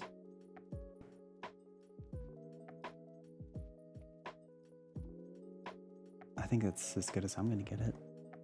Sweet. I've On got my cube. yeah. You got it too? I should have asked. Yeah, that. I'm good. Okay. Yeah, I've got it. If you hit B, it now enters you into a new state. Oh yeah, called right. I snapping. forgot I went back. So as I so I'm in the vertice, so and there we go. So you can see it's perfectly aligned it with the bottom of that that backsplash there. Now it is a little weird. I'll be honest. Like maybe it's more weird because I'm just throwing this out there, not that it matters. Like, I just realized his planes are still planes. He did not extrude them. It's fine. It's a good to remember how to extrude, but I'm just because you were wondering if it mattered. It appears to not because he didn't do that. I've been using Blender for so long. Maybe beginners find it a little bit easier. But yeah, like the fact that you're in a move state, then you're hitting B. and you will be moving it, but it's in a snapping mode rather than a placement mode. It is a little weird. And also, just to make it even more complicated, Gotta be you can so hold much down easier. Alt at any point and then middle mouse to drag around. Because sometimes you want to snap like that point, but Yeah. then you need to select a point underneath an object. So you can hold down Alt middle mouse and then find that point and snap. I was it to wondering that. about that. So that's even weirder, but Good, yeah. I'm very glad it's in there because it is great, but it is just like takes a little bit to wrap your head around. But I will continue using it actually. So in face select mode, in edit mode, you can see this is too high up. So I can just, I could try and place it like this, or I could hit B and then go this point to that point. Same here.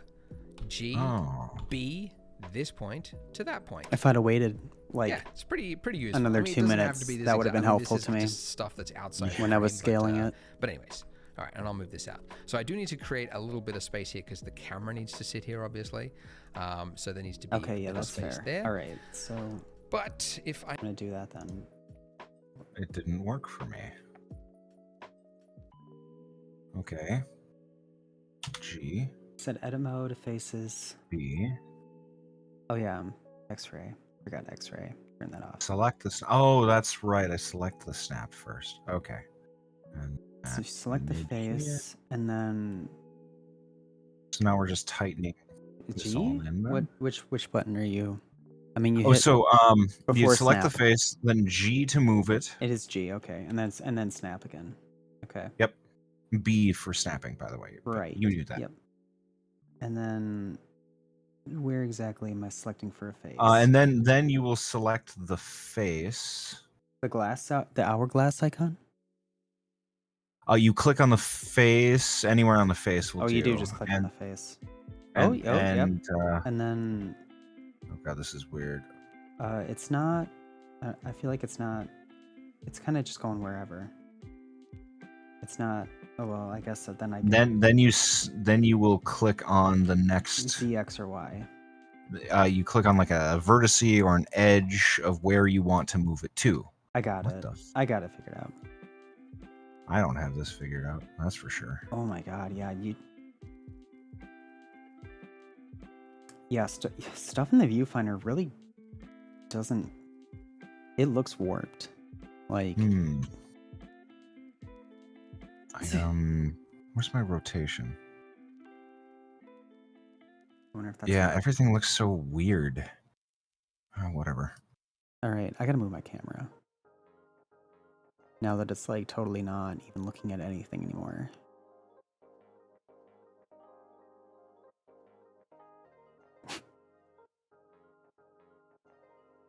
Oh gods, you. Yes, we can work with you. Come on, work. Oh. That might help. And then, do I want to be in object mode? There we go, yeah, I do. Whoops. There we are. Grab. Oh shit, what am I thinking? Right click. Grab, snap. This with this. I'm just gonna tighten up my backsplash a little bit. It's weird because, like, how is that? This. I'm just kind of looking at all these things and, like, it doesn't quite fit the same way, does it?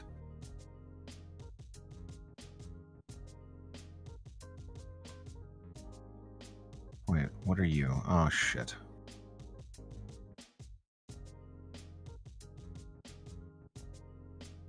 There, near the cube. All right. And I want to edit this edge.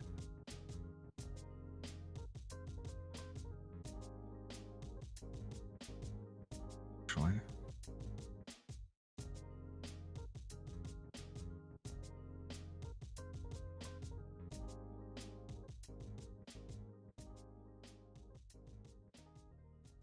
Did that work? I think it did. Okay, cool. There we go. I have successfully positioned my camera. Hey, Inside the is box. it getting easier? Looking at the donuts. Yeah, a little bit.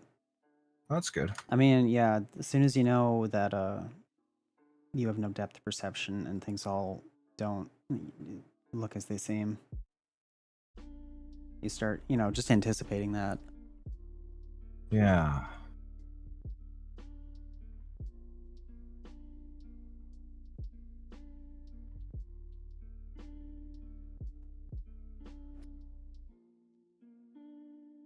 Oh shoot, you know what though? All of my objects are backwards now. Or I need to Okay, rotate. it's all fitting together good. I need to rotate the plate. And Oh, this is so much easier now. I really like this new tool. Okay, my cube is a cube. I need to rotate literally everything that's not, the box and the camera.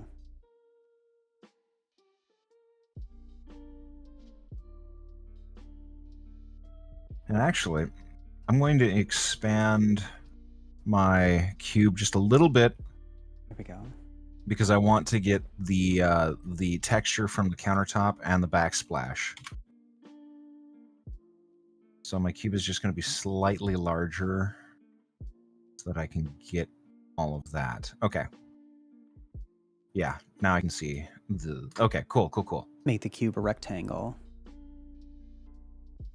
Ooh. Oh, wait, rectangles are two-dimensional. Whatever. I guess it's Well, cube. rectangular prism.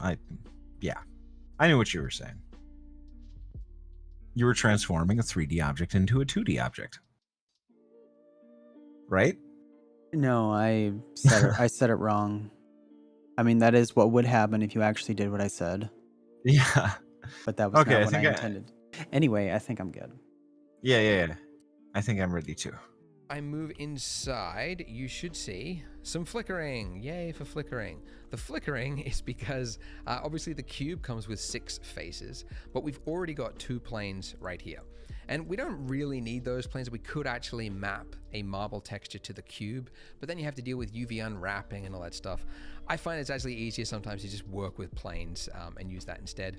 So instead, with the cube here, I'm just going to remove the 2 faces that I don't need. So the back face and then this bottom face. So selecting those 2 and then hit X, which is another way to delete. So there's going to be a big gap that's like not in view of the camera. Yeah, I just clip those back. You don't have to delete those faces.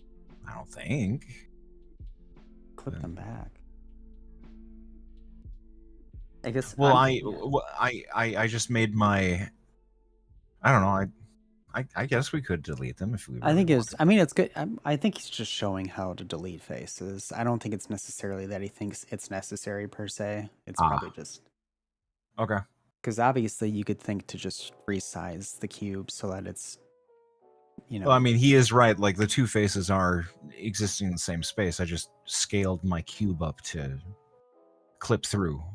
I suppose this practice also, when you're like actually making a game or something, would help with optimization. Oh yeah, I suppose it could. Yeah, you're right. Okay, I'll delete those then. Yeah. Actually, I need to Where is my... edit mode, right? Yeah, edit mode. And then X to delete? Delete face. Yeah. oh, how exactly is he doing? I was trying to go back. Delete face. I'm just going to There we go. remove All the right. 2 faces that I don't need. So the back face and then this bottom. Oh yeah, he's in face mode for selecting. And then I have to trying to select the correct thing that seems tricky to me. Okay, cube. There we go.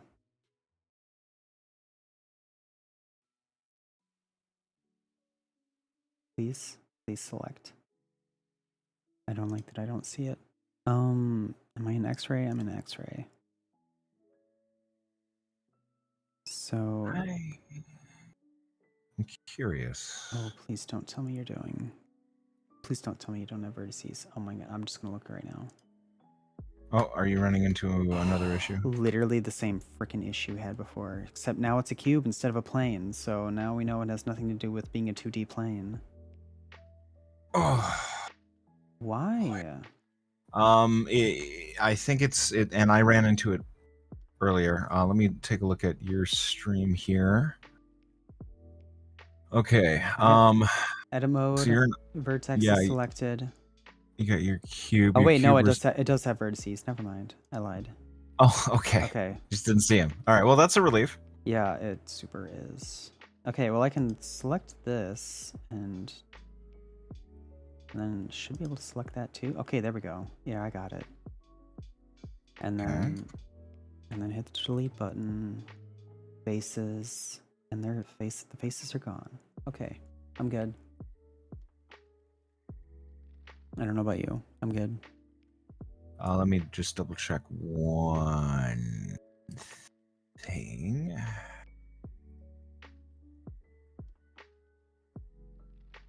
I tried a weird thing, but I'm not sure if it's good enough. Okay, screw it. Okay. Face. So selecting those two, and then hit X, which is another way to delete, and not vertices. That's what we've been doing currently. Instead, hit faces. So it's just deleting those faces.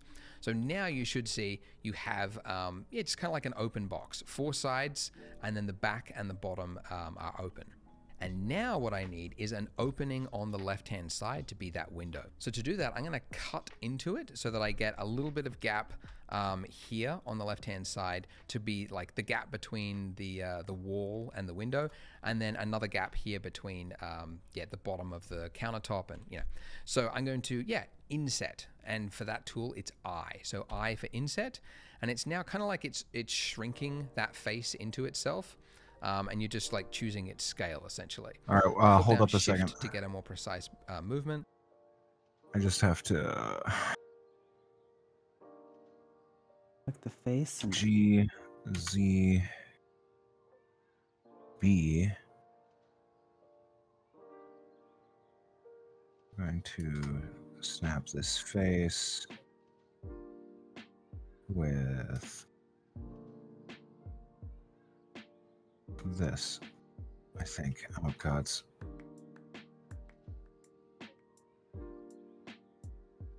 Why don't I have to resize all my shit. okay. You know what? No, I'm gonna not resize it. I need to just drop my donuts down because they're floating in the middle of the air for some unknown reason. Everything. Oh gods. Okay. Cube, table, and backsplash. You want you want one of the faces of the cube. There used to be a trick where you could just. You said press I after you select the face. Word of advice: when you do select the face and then press I, don't make sure What you're does that do? Apparently it's called inset. It's Oh no, I'm not even at that point. Yeah, okay. I just noticed that for some fucking reason my plate of donuts isn't on the counter where I last put it. Okay. I don't know why everything moved. Something could have The resized. Yeah.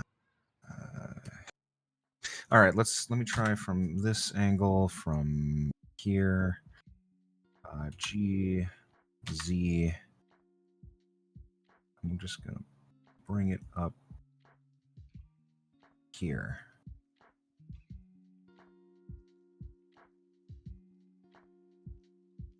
God, it's G, Z. Okay. I can't believe one of my Streamlabs notifications says, "Get your stream ready for Shadow of the Erd Tree."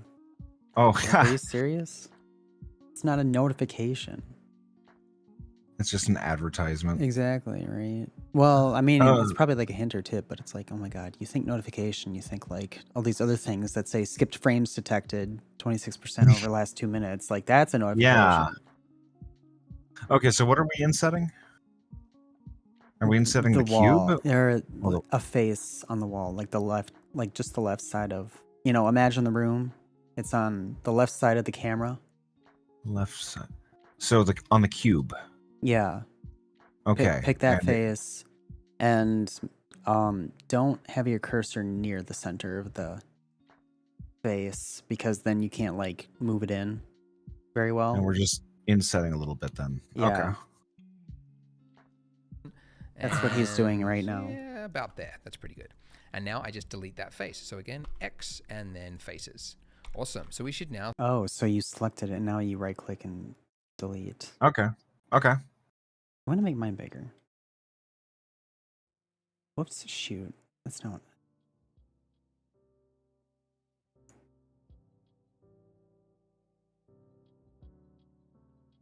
Oh, is it too late? Oh, it's too late. Okay, whatever. To do what? Oh. I have insetted it and I cannot, well, I could undo, I guess. There we go. Actually, that's good. There we go. And then delete. Faces. There we go. I did it. Okay, great. Are you good? I'm good. Okay. I'll see this, which in rendered view mode, should hopefully look okay. Yeah, not bad. Now this window frame here, it really is just acting like the control for the light. So if I want, I can much more precisely place this. Like I don't want that much light coming in, creating all that light on this side of the wall there.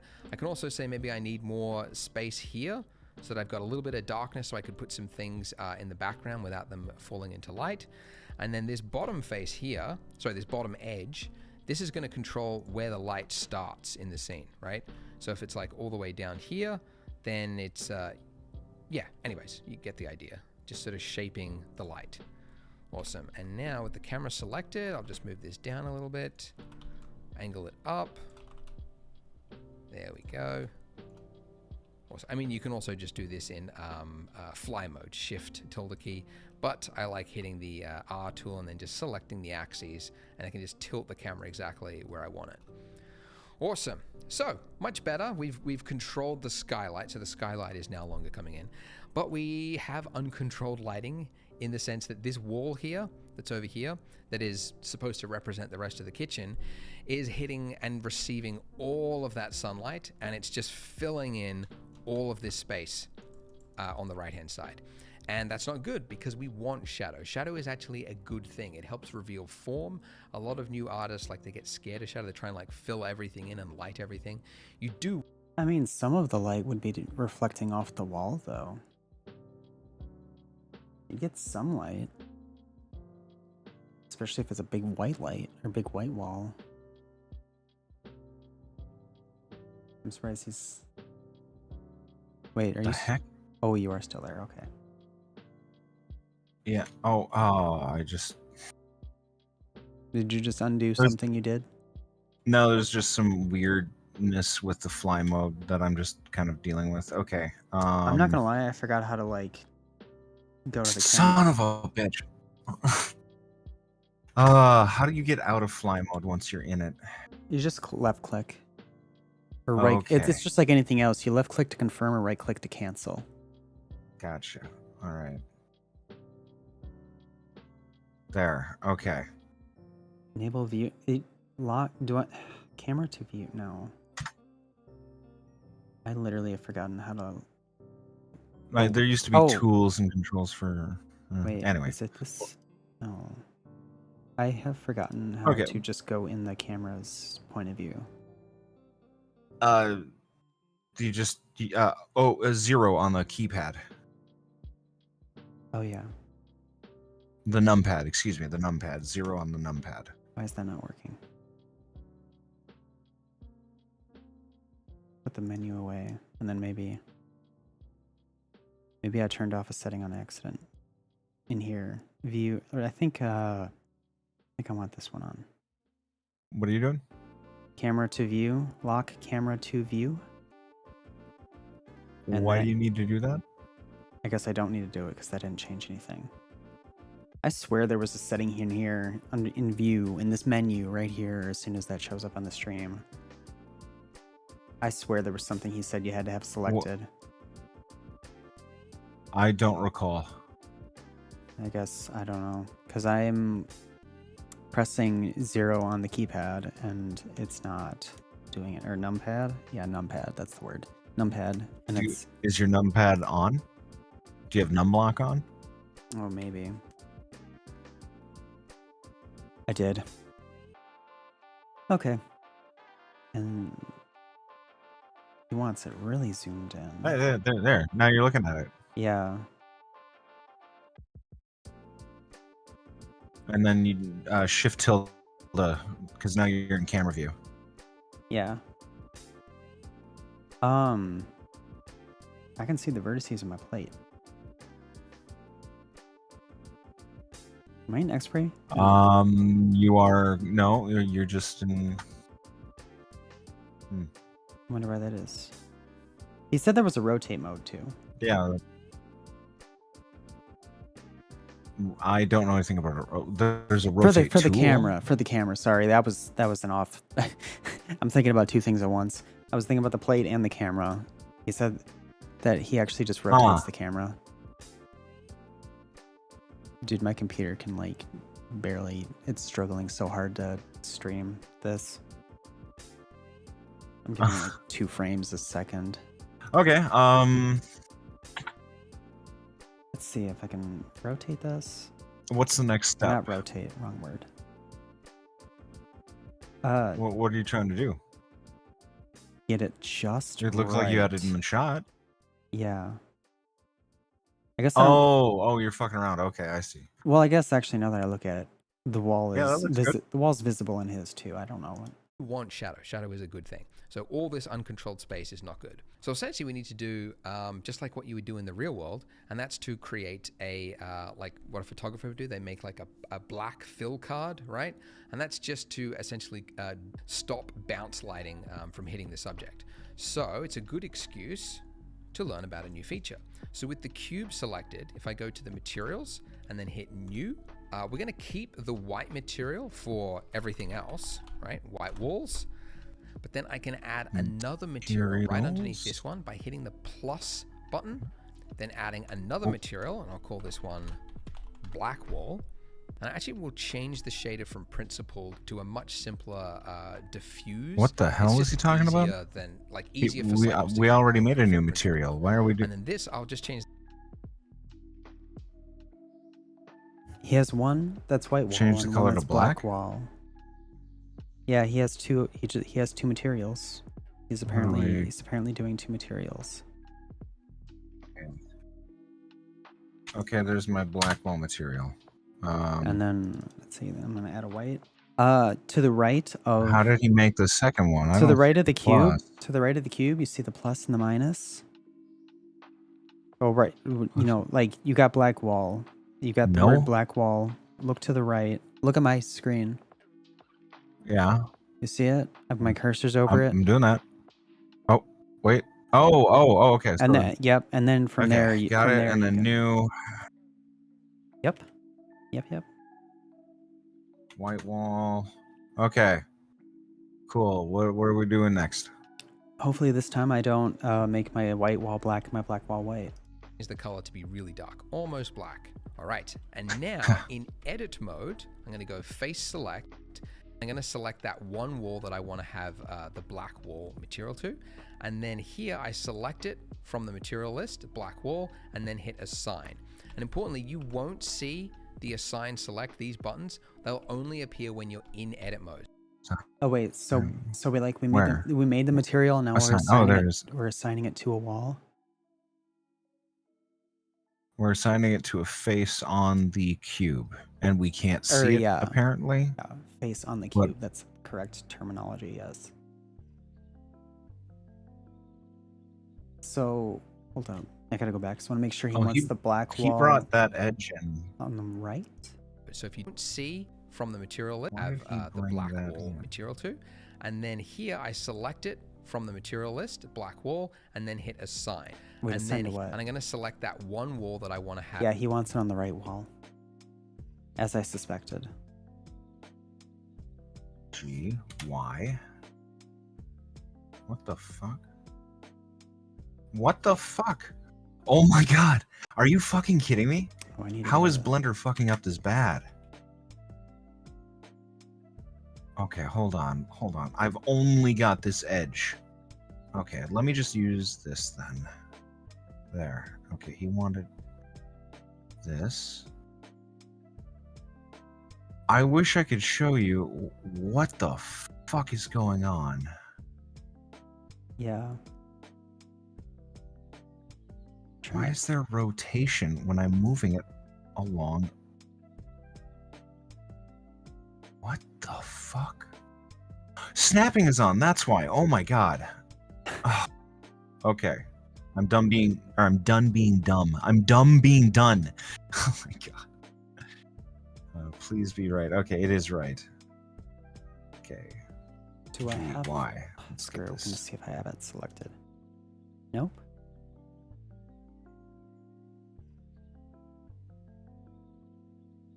Okay. Well, I mean, the material's made. We're trying to assign it to the wall. I'm struggling to select the wall. Oh, well, if I go to object mode, then, well, the whole cube. It's showing the whole cube, not just the one wall. Oh, you know what? I'm an idiot. No, I'm not. I'm not an idiot. I have face mode selected. I have select box selected.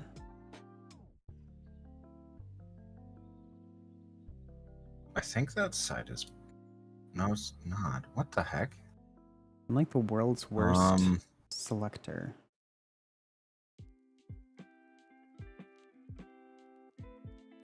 Where's the fucking assign button? Wait. It's underneath the words black wall, white wall.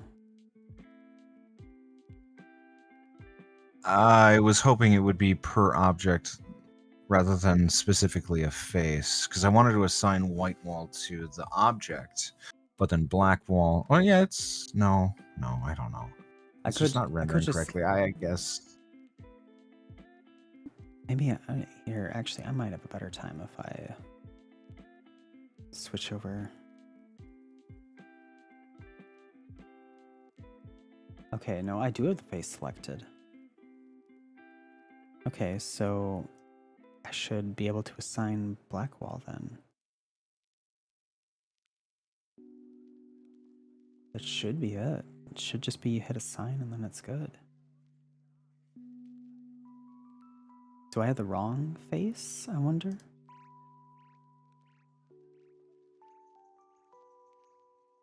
See, I don't have X-ray selected. Here, let me render again. Yeah, I don't know. Yeah, you're right. It's not rendering. It's not just you. It's not working for me either. But I think, I don't know, I just wanted it to look differently, and it's not. I don't know how to apply this material. He said you just click It's the assign so button. different. Yeah, well, that's if you have a face selected, but if you just have the object selected, then what does it do? Like, do I move it up? No. It should be, I don't know, I fuck it. I don't care anymore. Let's move on. I was gonna say, I think I should just let it play a bit anyway. Have edit mode. I'm going to go face select, and I'm going to select that one wall that I want to have the black wall material to. And then here I select it from the material list, black wall. Reorder. And Yeah, I then hit reordered assign. it. Yeah. And importantly, you won't see now it's not the assign select these buttons. cube. They'll only Oh my appear God. when you're in edit mode. So if you don't see it, it's because you're not in edit mode. So Yeah, I did this. Black wall, assign. But now my entire cube is black. Mine's not. So like, Oh, actually, I think mine is black. Now that I look at it again. I'm just gonna. Okay, I'm doing this. Okay, it is. Okay, I'm doing it manually. Fuck it. Just hit Control I select all the other Okay. faces, then I apply the white wall, and then I'm not confused and pissed off anymore. Okay, so the black wall material does not actually look black. It's just like a dark. It's actually, now that I look at it, it's more gray. Because I assign a white wall and it gets brighter. So Yes. it is, yeah, okay. And I'm also realizing my whole cube is black wall material now. Okay, well, Yeah, that's what I was struggling with. So select the one wall that you want black, and then assign black wall. Then hit Control I, That will invert your selection. Oh, Then you yeah. assign white wall. Yeah. Yes, you are correct. Yeah. And that's what I did. I'm glad you said that because I totally forgot that was the thing, and that did fix it for me too. Okay, now we actually can move on. Yeah. Assured My that- brain is happy. Yep. In edit mode, select the face, then you'll see it and hit assign. And now look at that, we have much more control. And in fact, because this light, this sunlight is hitting this this wall and it's currently dark, this color here now becomes almost like the control for how much fill light I want on the right-hand side of the donuts. So the brighter it goes, the more fill light I get. Yeah, just a very simple way to control that lighting a bit better. Awesome, that's looking pretty good. The other thing I'm going to do is I'm going to adjust the sun intensity. So there's a separate measurement here just for intensity. Now you could drop. Wait, which setting was? I just want to quick The check. other thing I'm going to do, yeah, just a very simple way to control that lighting a bit better. Oh, it was just the color itself, right? Base color. Was it? Oh, think I it's was still fucking like around with my one. son. Oh, that's Right-hand okay. No, side you're of the good. donuts. So the brighter it goes, the more fill light. Yeah, he was just messing with the base color. Okay. Okay. I noticed roughness let's is see. also a thing you can tweak if you really feel like it. It makes the wall more or less shiny. Okay. So, I mean, you know, I don't know if he's going to mention that, but I just thought that was interesting. Yeah.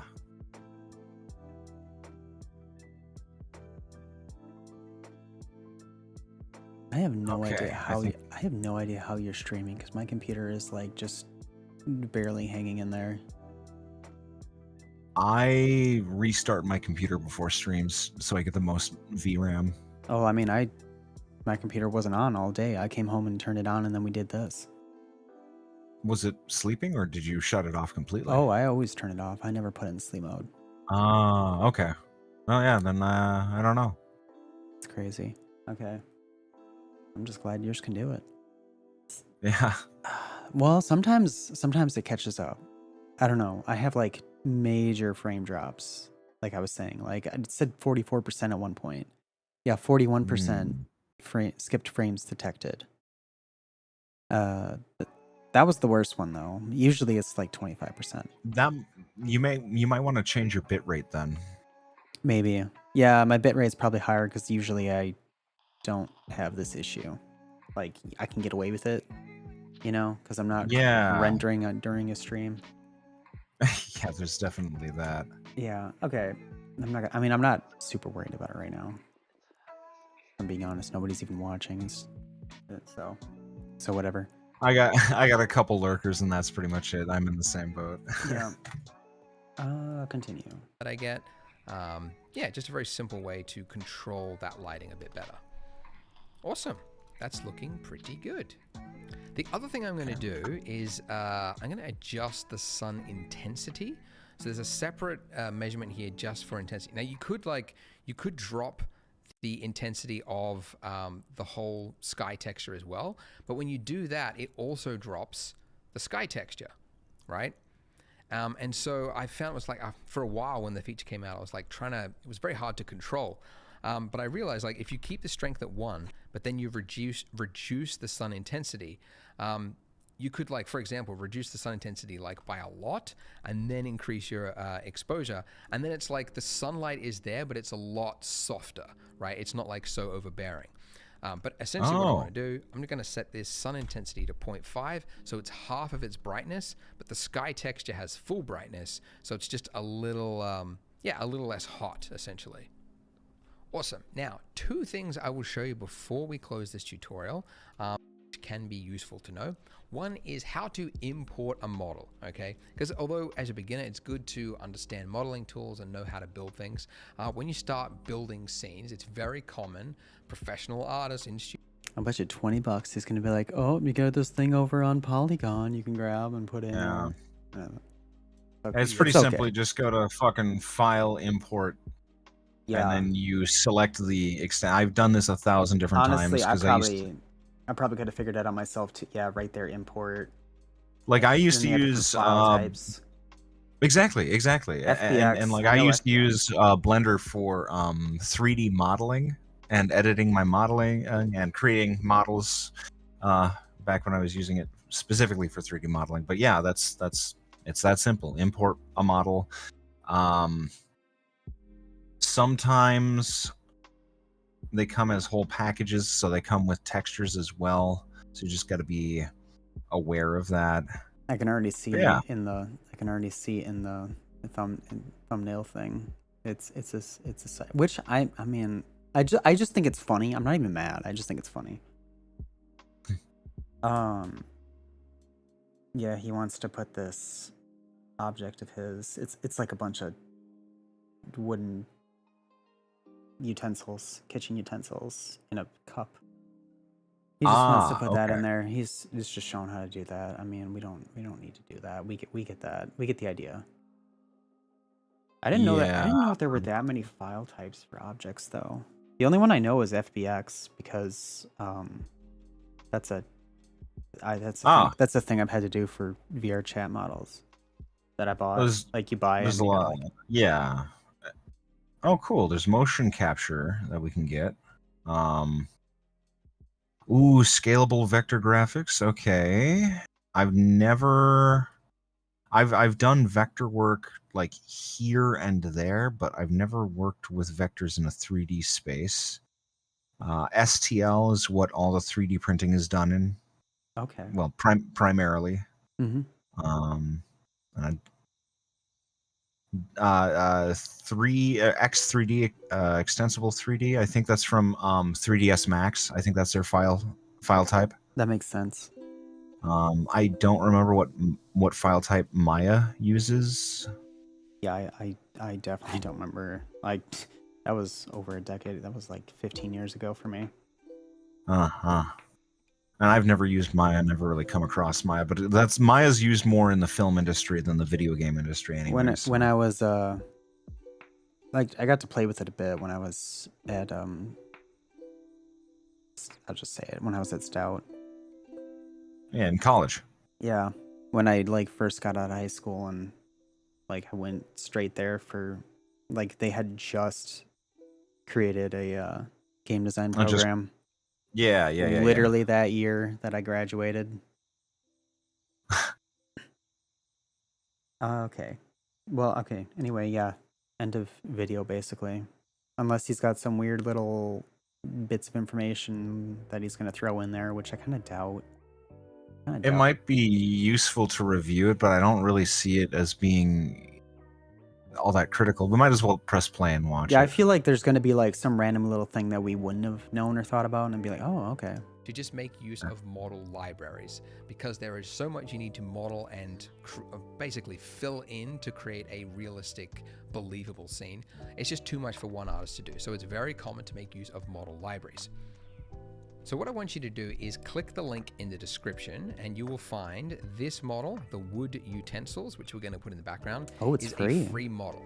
And it's available in multiple softwares. The one we're looking for is the Blender file. So hit download on that. And then just like before, unzip the file that you receive. And inside it, you should see a bunch of textures and then one .blend file. Then we're going to go to File. You would think import, but actually this is for external file extensions, like not blend files. If you want to import a blend file, it's actually the append. Okay, say that part. Oh. Yep. Sure enough, it's a good thing we looked. Fuck yeah. Okay, so now we select that .blend file, double click it, and now we're actually reading the blend file. We're reading the information inside that blend file, and it's saying, what do you want to import? Do you want to import just a single object from that blend file? Do you want to import, a texture or a material perhaps? But in a lot of cases, if it's just a blend file that contains like one model, it's often going to be in a collection, a single collection. So go into collection and then just click the one that's there and then hit append.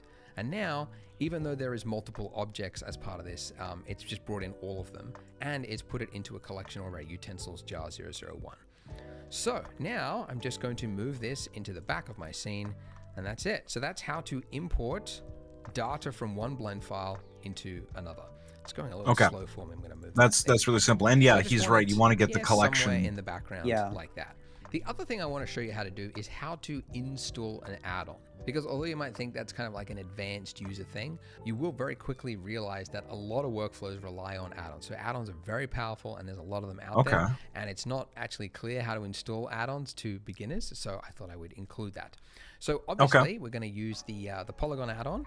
I mentioned this earlier. It just lets you like I will download avoid and that. import objects with one click. Oh yeah. Actually, there's a let's Well, I mean, the concept of having add-ons, I think, because he's talking about like plugins, right? Like getting plugins for Yeah. Blender. Yeah, we should know how to do that. Like we should learn how to do that. I was spacing out for 2 seconds, but yeah, we should learn how to do that. Just the process of adding a plugin to the program. Yeah. And it's not Real quick actually review. clear Yeah. how to install add-ons to beginners, so I thought I would include that. So obviously we're going to use the Polygon add-on. I Obviously. mentioned this Oh. earlier. It just lets you like download and import objects with one click. And it's changing And next there's month, a bunch of early free next models month. in here as well. You mean this process is changing early next month? Yep.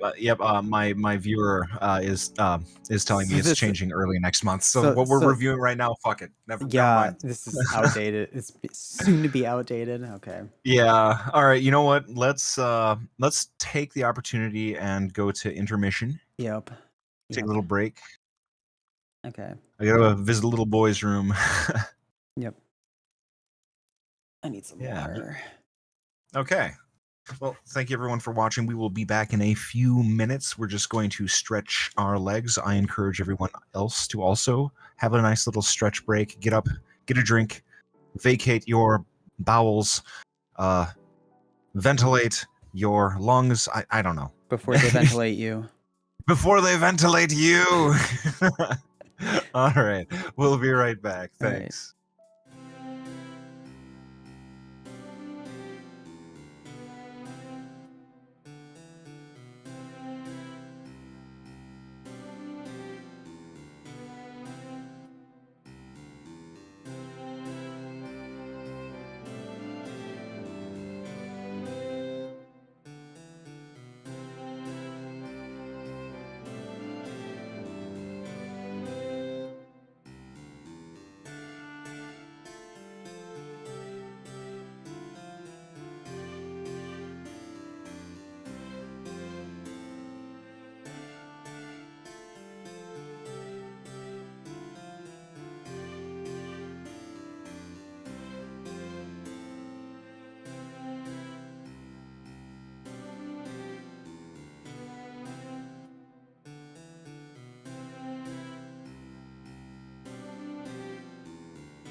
All right.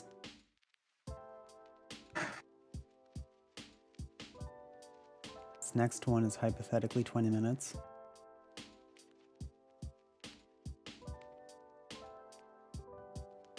Part 11. Compositing?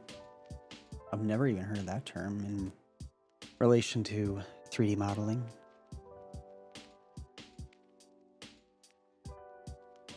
You're good to go. You right? say something? Oh, yeah. All right. Part 11 is compositing. Okay. Which- Compositing. Okay. I don't think I've even heard of that. We are on the home stretch. Well done for sticking with the series.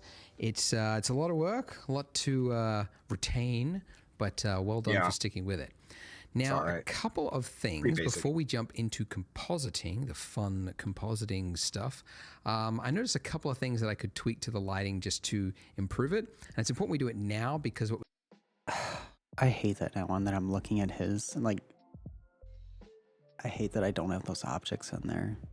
Oh, don't worry about it. Don't worry about it. This is just introductory. I just realized too. He said he was. Oh, whatever. Because he's probably Shield your eyes. he's probably using them for to help with the blurring, like reference for the blurring part of it. But we're going to do next relies on the lighting being correct.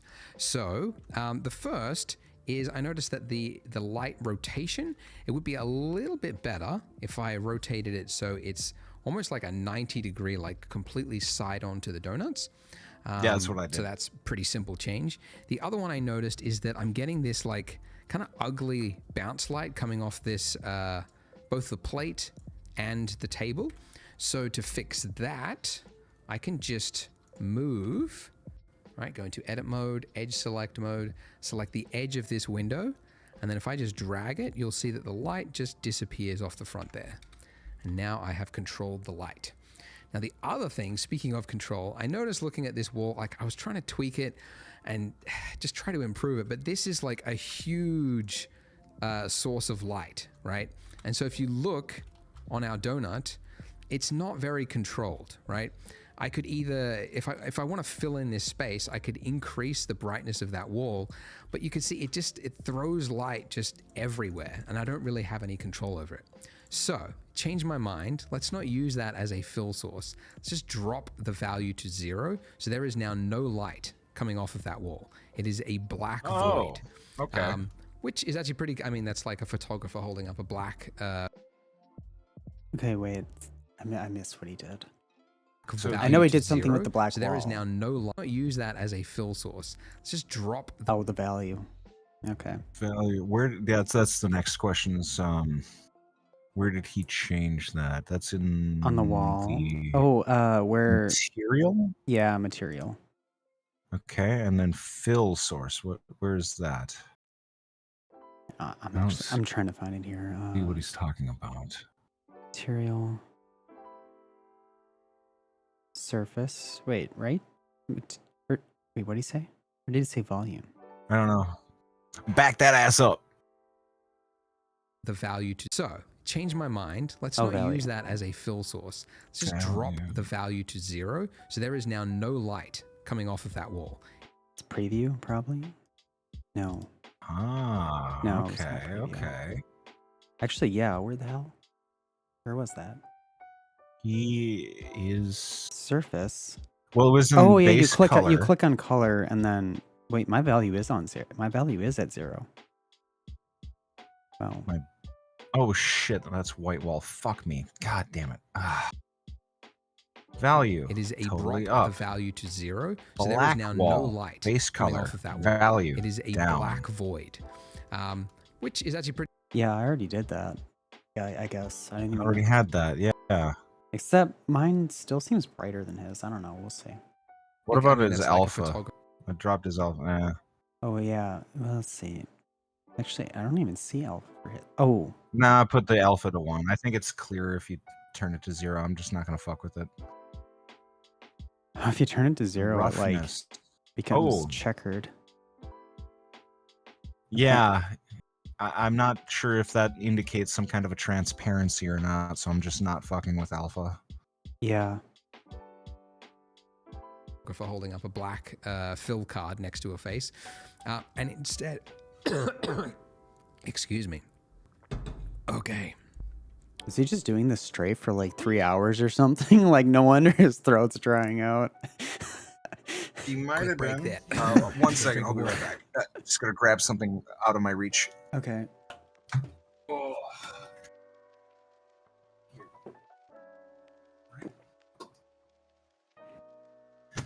I keep making the mistake of not like super hydrating Okay, before streams, and then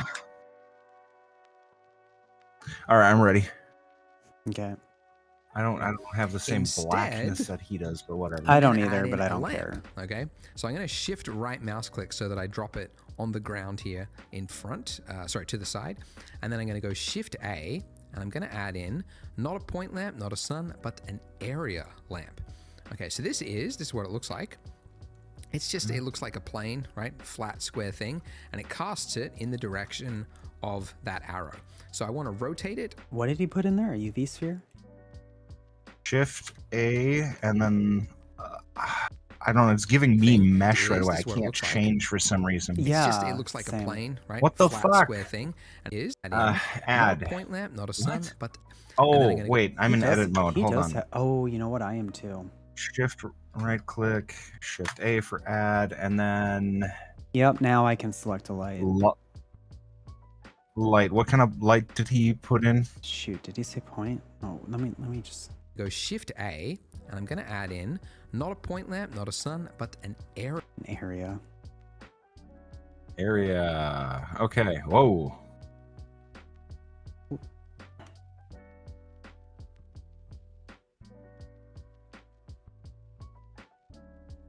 Let's see if I accidentally. Yes, I did. Accidentally parented the area light to the donut as I made a big surprise. But I'm catching it and I'm fixing it right away, so whatever. Now what? area lamp. Okay, so this is what it looks like. It's just, it looks like a plane, right? Flat square thing. And Yeah. it casts it in the direction of that arrow. So I want to rotate it along the y-axis. Just holding down control, and in the top left you can see we get a 90-degree angle. So that's what I'm looking for. And then the size of this, I want to drop the size in the setting there. Okay, so I just can go really small actually. I'm gonna And switch to now, that if I first. pull in close, What the with render view fuck? mode, Hold you on should a see a second. lot more control. That's not what I have. I have a plane that I can resize. Wait. Oh, there's a plane. There it is. What the? Okay. It might be harder to notice when you're not in when you're in rendered mode, but I mean I see it. I'm trying to figure out how to shoot. I should have resized it with the value when I had the chance, and then I didn't. Now I have to, because the problem with this. Oh, that's okay. is- Just press S to scale it. Yeah, the problem with that is it's not all just doing it in unison. Yes, Bush, we're getting close. We're getting close. Like look at the donuts. Look how done this looks. We're getting there. We actually have like another like at least an hour of content left, and so it's probably like another 2 streaming sessions or something. At least one more. And then we'll be done with that, and then we'll Rotation. figure out what the next thing we're learning is. I don't know. Okay, so I made it a radius of 10 meters, and I gave it a Y rotation of 90. So I should be where he is now. Oh my god, I keep forgetting you can like do that. Like just type it in. It was something. Yeah, it was something that I had to get used to, but I'm so glad I did because it's so much better. So how did you actually type that in though? So I go Shift A, and then I create the object, and then there's the control tool on the bottom left. Oh, so you want me to delete So- it? That's fair. Yeah. Or you can just do rotate, R for rotate, Y for the Y axis, and then you type 90, and then you hit enter.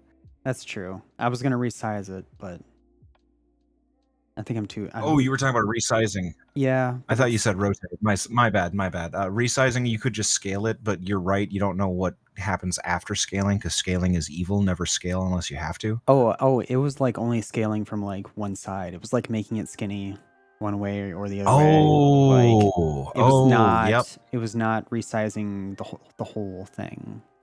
Okay, that's weird. You're probably in object or edit mode, not object mode. Then that's what I'm thinking. Currently in object mode. Perfect. Sweet. Okay. Well, I'll just rotate it. then make a new object or rotate it, whichever. I'm just gonna rotate it and call it a day. I mean, not Sweet. call it a day, but I'll rotate and we're done forever. throwing my computer out the window. Yeah. Oh yeah, I gotta. Okay, rotate and then Y. No, not Y. Yes, Y. Right? Yeah. And then 90. My headphones are tangled up and everything. Yep. That went the opposite direction. Negative 90? Then do negative 90. Yep. Yeah. All right, 1 second. Oh, for fuck's sake, you stupid cable. Ugh. Yeah.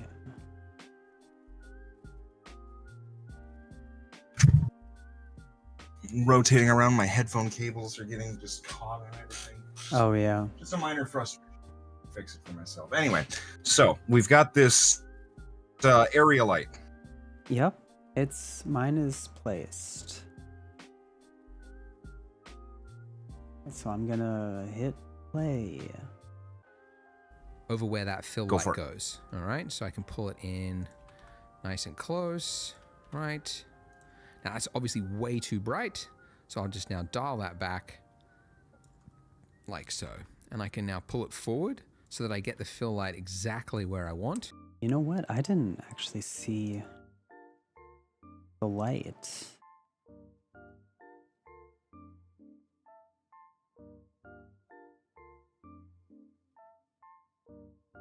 I'm just trying to make sure that I can see the reflection of it on the table, but I don't. Well, actually, I guess when I look at his, it's. Oh, hold on.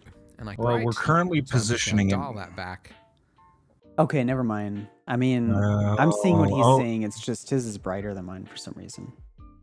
Even though Mine was a 10 watt power. Now he's bumped it up to how much? he actually bumped it down, or brought it down. He thought it was too bright, so he made it dimmer. So he's yeah, Like so. And I can now 600 megawatts. Wait, really? Why? Okay, I see all the fucking. Oh god, it happened again, didn't it? Hold on. Oh, it happened again. Oh no. It's in a weird collection. It's somewhere. Oh fuck, it happened again. Oh god. Rip Bozo. Environment table. Yeah. There it is. Yep, it's in the sprinkles again. It's in the fucking Oh sprinkles. yeah, obviously, because it's the same kind of issue. Yeah. I thought it was showing me all the light bouncing. Yeah, I mean, you hit shift. Okay. You hit shift right click, which is how you brought the cursor to the table, and that was supposed to be how it went there. Well, for mine, it went in the donuts. Anyway, so lucky for me, it goes in the donuts and not the Yeah. sprinkles and the geometry or whatever. Geometry node. Yeah. Oh, well, I've got it now. So, Another what crisis brightness do we averted. need? pull it forward so that I get the fill. It says 600 megawatts, but mine just is watts. I don't know how he changed it from watts to megawatts. Watts. I guess to just bring it up enough His that units are different than ours. Yeah, they are. I don't know. How many watts in a megawatt? 1,000? I think that's what I was thinking. Was a megawatt's 1,000, so that'd be 6,000 watts. I But think so. his isn't that bright. He actually thought it was too bright and he turned it down. He literally said that. And Oh, let's look how press bright. play. Look how bright and mine. then- Look how bright mine is. Just 3,500. Oh, wait, let me take a look at yours. Yeah. It's. Oh, yeah, yours is super bright. That's insane. Yeah. There's no way he's at I don't fucking know what's 6,000 going on. watts. Yeah. Let him figure it out. Yeah. Let's see what's going on. Yeah. The light exactly where I want. But that's, you know, that's 3D, right? You try out an idea, you're like, okay, that could work. And then you look at it and you're like, maybe not. You know, I'll try a different one. But yeah, so I'm just going to give it a bit of a yellowy tint, and that's better. Awesome. Okay, so now we can do some compositing. But first of all, what is it? Well, the compositor is a way to add effects to the final render. So that could be everything from a simple color grade to like really stylized renders. So in our case, we're going to use. I'm just looking here. I'm suspecting that the small m is actually like a tenth of a W. Milliwatts? Like yeah, like basically like milliwatts. I don't know if milliwatts are milliwatts even a thing? Here's the thing. The light source we're adding has to compete with the sun. So I don't know what values he's using. I'm just increasing my values until I see some kind of a lighting effect from the backside. And it kind of matches what he's doing. Yeah. Or maybe. I don't know. I'm like trying to. I'm not even getting a measurement when I Google MW Lighting. Because MW Lighting is also a company. Milliwatt. Yeah, it is. It is milliwatt. Okay, Milliwatt so, is a thing. Okay. Yeah. Yeah, it's point. It's the same conversion, but it would be a tenth of a watt. 100th. Or right. Yeah. Because it's yeah. one, no. You're right. Yeah. 100th. Yeah. It's 0.001. So yeah. Next. So if he's at 600 mega, oh, you know what? The dot on the right, I bet. No, that didn't do it. I thought it would.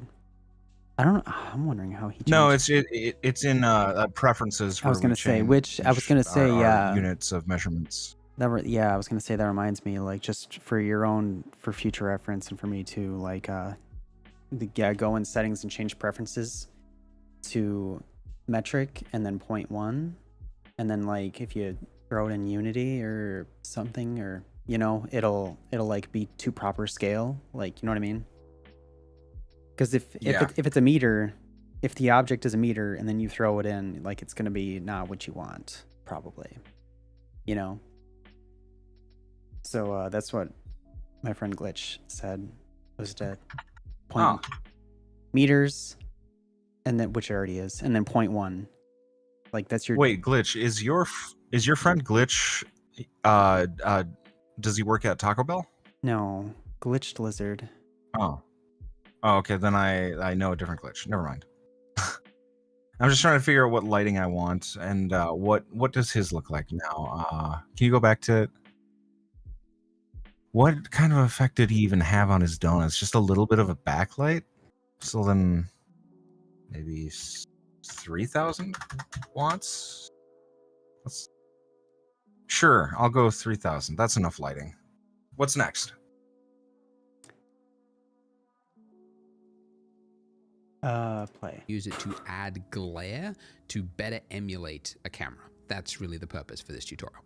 So at the top of your screen, click on the Compositor tab. So this will arrange your screen again, disorient you for a moment. But yeah, wouldn't you believe it? Okay. It's another node screen. So click Use Nodes at the top there. For whatever reason, they always appear off your screen, at least in my case. Maybe it appears on yours. But if you middle mouse up or just scroll down, you should be able to see it. Or you can just hit the home key as well, and that'll bring it into focus. So it's actually pretty similar to like geometry nodes in that on the left-hand side, this is your original, like what you've started with, your original render. And then on the right-hand side, it's going to be your final output, like that's what's going to be saved to an image. And then in between here, you can put whatever it is you want. You could put a color grade. You could do some post-processing glare and shine and things like that. But before we can see anything, because normally you would see your results here, we can't for two reasons. The first is we haven't done a render, okay? It's not enough to just look in like rendered view mode here, right? This is just like a temporary view whilst we're moving around. We have to do a proper render by hitting F12. But if we did one right now, we'd be waiting a while because the Yeah. maximum samples is 4,000, which is maybe it's like probably pretty good for like film animation production quality, but it's overkill, and especially for this, like Render. we're just doing some test renders. Oh. So let's set it to 100 samples, and that'll do it way faster. So now let's hit Yeah. F12 on that. There we go. So that came through for me, 7 seconds. Again, I got 4 3090s. It'll probably be a little slower if you're on a laptop, but yeah, just, you know, be patient. It'll come through. Now go to the compositing tab, and we still can't see it because we need to add a viewer node and connect it to this. And you can do that just by holding down Control, Shift, and then left-clicking on your render layer. And now we have Okay, a hold on a viewer second. node, Hold on a second. And in the Yep. I think we have to let our rendering actually go through for a second, right? Maybe. Like, you mean go back to layout? Like, well, we press F12 to render. Do we need to fully let that render? Oh, I didn't even press F12. Oh yeah, you're supposed to. You have to render Except I hit at F12 least in once. YouTube. Yeah, that makes sense. No, not in YouTube. No. Okay. Okay, mine's rendering. Okay, I've got a few seconds remaining on mine. I think mine. Oh, it's still doing 4,000. It's still doing 4,000. Because it was. Well. Oh no. I just canceled it. Why Yeah. did that not? I changed it to That's fair. 100. Did you press enter? I feel like I shouldn't have to, but well, I mean, maybe I do. Try it again. Still 4,000. Almost 4,100 actually. What But... the fuck? Yeah, mine was up that high too. Oh my god, that's viewport. Sure, I'm an seriously. idiot. That was viewport that I was that obviously would change nothing. Oh, yeah. There we go. yeah, now yeah, it's 100. Yeah, that said it would have taken like over 40 minutes.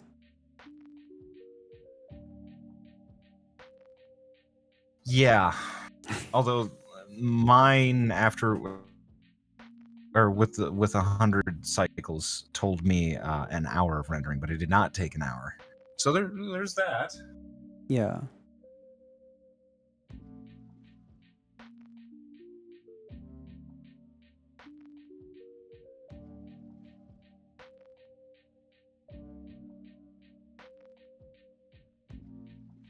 I'm literally waiting. I like feel like my stream's gonna die.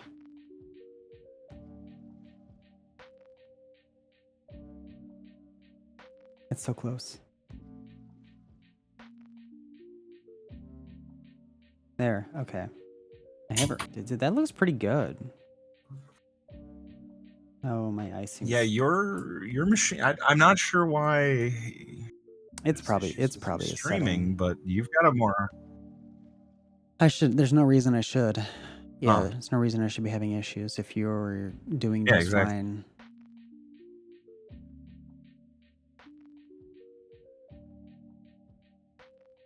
You talking to me?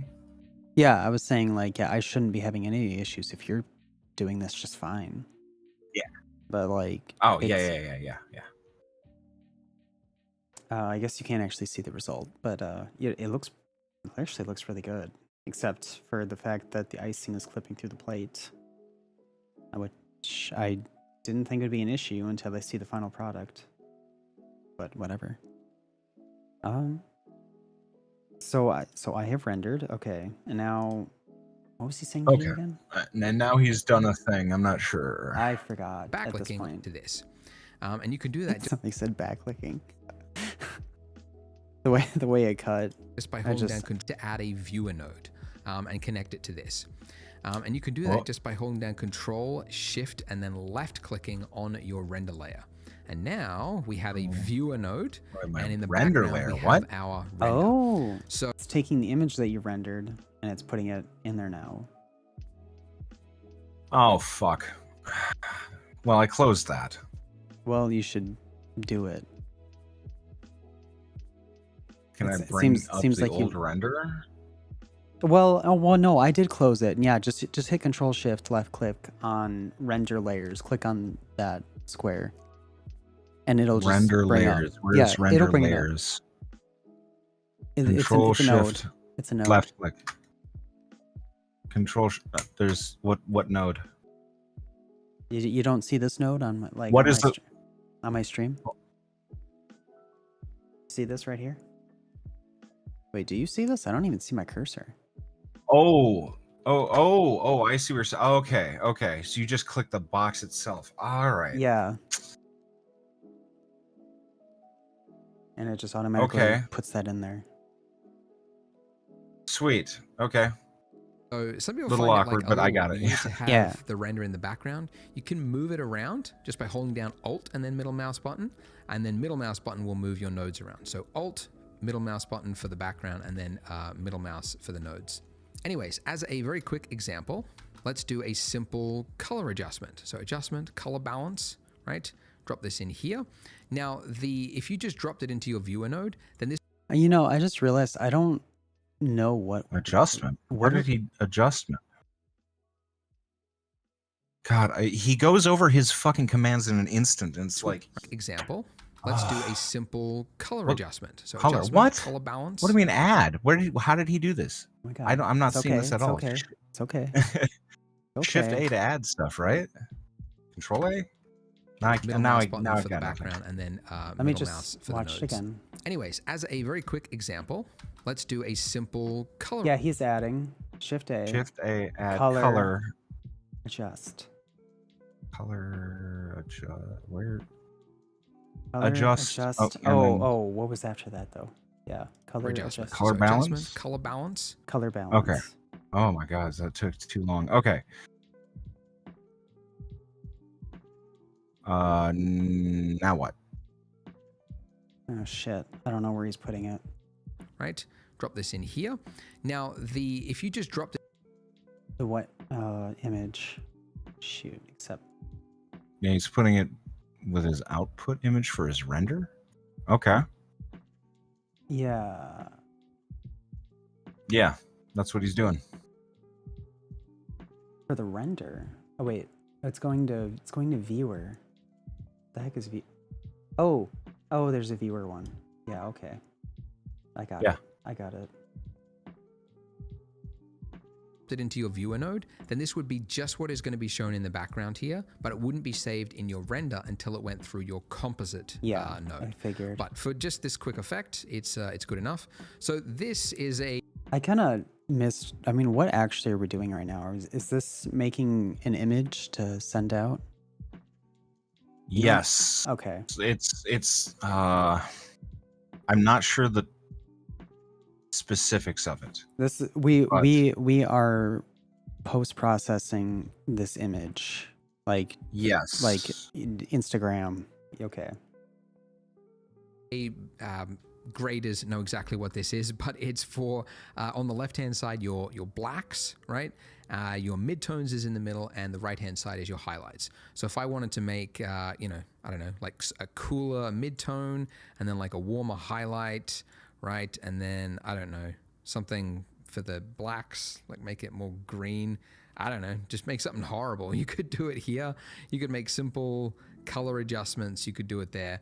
And your original render hasn't changed. This is just a post-processing step. But actually, on the note of making things look more contrasted and punchy, I wouldn't actually bother with the color balance node. We used to, but now Blender has some pretty good color management. So I'm going to hit Control X on that to just remove it, but retain its connection. And then if you go down in your render settings to color management, there is a look drop down here. Render settings, color management. What? Color management at the bottom. Okay. Oh yeah, I see it. Look. There's a drop-down menu. Yeah, and I did not let him continue.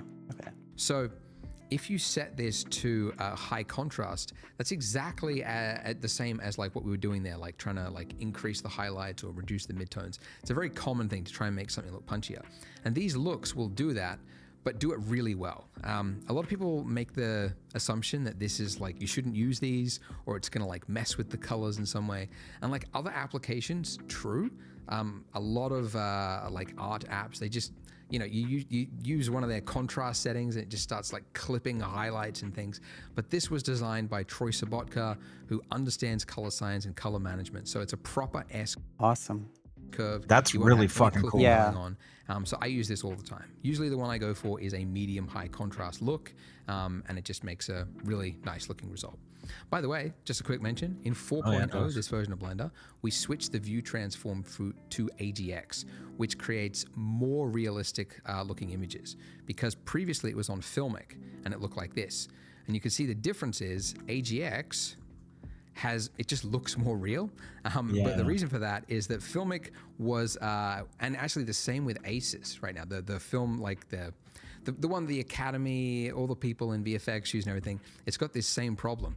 But when you've got color, the more exposed a color is, it should actually start to desaturate. But what ACES and what Filmic was doing is that it was making that color more and more saturated. So that's why these bright colors here are just starting to get ugly, right? But AGX fixes that, and it starts to behave more like film, where it desaturates those colors as it exposes for it. So very cool, and I'm glad that they've got that. While I'm here as well, I'm just going to increase the exposure a bit. It's going to blow it out a little. Anyway, we'll fix it a bit with the lighting later. But anyways, okay, back to the compositor. So one thing that I often use the compositor for is for what you see in the real world, which is glare, right? If you've got a shiny metallic object, a bumper or something like that, you want to have that starburst, right, coming off it, because that's what you see in the real world. You see it both with your eyes, like if you squint at something in the distance, you'll see like, like this kind of like starburst around like a street light at night. That's actually because of the eyelashes on your eye. But on a camera, it's for a different reason. It's because of the optical elements. It's kind of like refracting around itself, and it's creating this starburst look. I don't understand it fully, but I know that it's an artifact which has artistic use as well. So we are going to add it. It is a little fiddly, I'll be honest. Like other software, they just have a button and it just like adds the bloom and the glare and stuff. We have to do this for now. So Shift A. We probably could if more people donated to Blender, right? We could have stuff like this, but anyways. So not to guilt you all. Filter, glare. Okay, and that was Shift A, by the way. Same hotkey works everywhere. And drop this in. Okay, so we've got little starbursts. We've only got 4, which is not ideal. We want as many as we can get, really. So drag it up to 16. That's better. Now, there's 2 values here you really want to change. The first is the threshold. That'll decide how much of the image is affected. Like, as I drag this up in value, it means only the really bright stuff is going to be affected. If you dragged it really low, then like everything is going to give off a starburst, and it's not going to be what you want.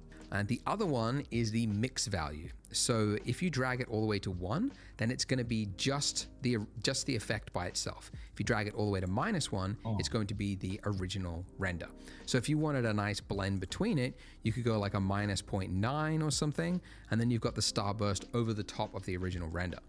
But if you want to blend this with something else, I find it best to actually drag the mix all the way to 1 so that we're just looking at the effect by itself. I can then also, let me just quickly adjust the threshold so that I'm only getting it in the really bright places. Yep, that's good. And then I can blend it with another effect that I want. So I'm going to hit Control Shift D, and that's going to duplicate it, but it's going to keep it connected to my render layer here. And then this one, I'm going to make the fog glow, because looking at reference, it's not just the starburst, but it's also got a like a glare, like this glow, blurry glow coming off it. So the fog glow is that look, right? It's just that. And let's increase the size, I think. Wait. Let's set the quality. What's he doing? Okay, so he's talking about a fog. He made another glare, and then so he instead of streaks- duplicated. Yeah, he duplicated. Where did he assign it? I think he assigned it to. That part I slightly missed. I just decided to do all the settings and then figure out exactly what he did thereafter. Because it default is connected to render layers via image, but then it just kind of Oh went, shit! went wherever. Okay. Somehow. Okay. Probably could. I'm willing to bet. Yeah, that changed it. Okay. Somehow I ended So, up you with know- 2 composites. So, do you remember how he connected nodes before? You know, when we did the other nodes, like a few weeks ago or whatever? Yeah. He took the output from the right side of the one node and connected it to the input of the left side of another node. Control D to how do I duplicate? Control D to do. Shifty. What the fuck? Shifty. Shift. What? Okay. Shift D to duplicate, and he assigned it between. By default, it's connected to render layers. So just drop it down somewhere, and then look on my stream how I have it connected. The fog glow is connected from this output image. Where's he? Wait, is it a glare or is it? Oh wait, no, fog glow. They're both glares. Is the first. They're two types. Oh, of you have it glares. chained. Oh. Yep. How the? I just did it manually. I just manually connected. Okay, cool. All right, it's chained, and the first one we trade streaks to fog glow. Gotcha. Yeah. Okay. I don't. Second one I don't know. is streaks. I don't know if order matters. You know, fog glow before streaks or vice versa. But Okay. All right, I think I'm caught up now. yeah. Yeah. I don't. He didn't even do what I did. I don't think. But I noticed a change when I did that. So I'm assuming that's what he's probably gonna do in a minute anyway. Okay. High. Do we need high quality? Yeah, I think it looks better. All right. Oh, he changed Wait, this this setting. is different though. He changed fog glow from medium to high. Fog glow from medium to high. It looks like something's disconnected though. It is. His streaks are disconnected. His There- streaks are disconnected. Yeah. Okay. So if you just want to see fog glow, like, I guess disconnect. Fog glow to viewer. Yeah. Okay.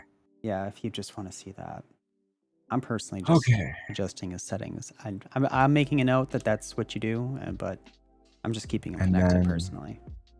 Oh, he Next- also has. Oh, that's composite. Never mind. Yeah. Okay. Next. All right, so first, to blend this all together with the render layer, what we want to do is, just like you would do in Photoshop, if you would use a blend mode, you would set the blend to screen or add.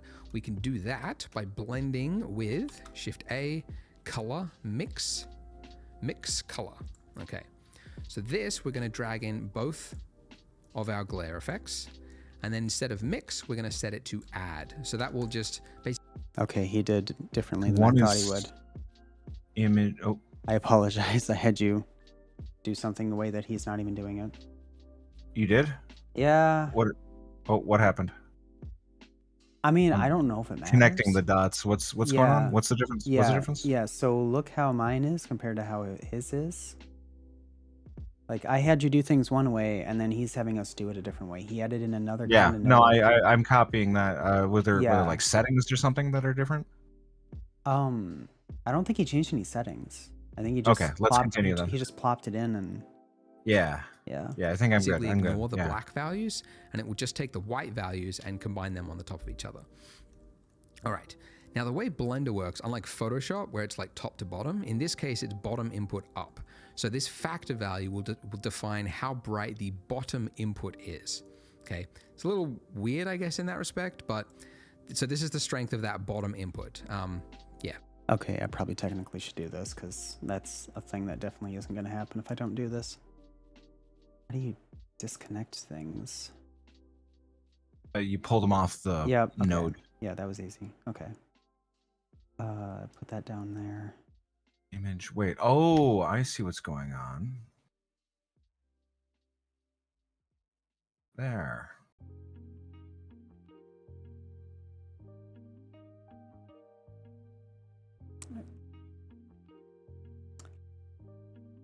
Color, he said mix. I gotta look at what he said. So when you Yeah, blend yeah. that It was fine, like, top to bottom, shift. Yeah, All Shift right. A, Anonymous, color and then mix. this, and we're then going to drag in both mix color. it was mixed color. Okay. And then instead of mix, we're going to set it to add. I should probably just do that before I keep hitting play.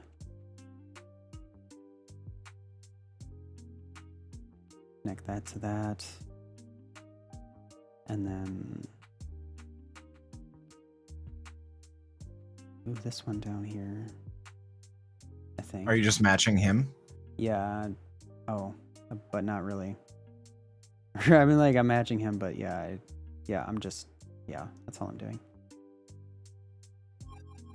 Because he did a thing that I was like, oh crap, I should probably do it the way he's doing it. Gotcha. Okay. Actually, this does look different. So that definitely does do something else. So It that will does just matter how you do it. Yes, it basically does. ignore the black values, and it will just take the white values and combine them on the top of each other. All right. Now, the way Blender works, unlike Photoshop, where it's like top to bottom, in this case, it's bottom input up.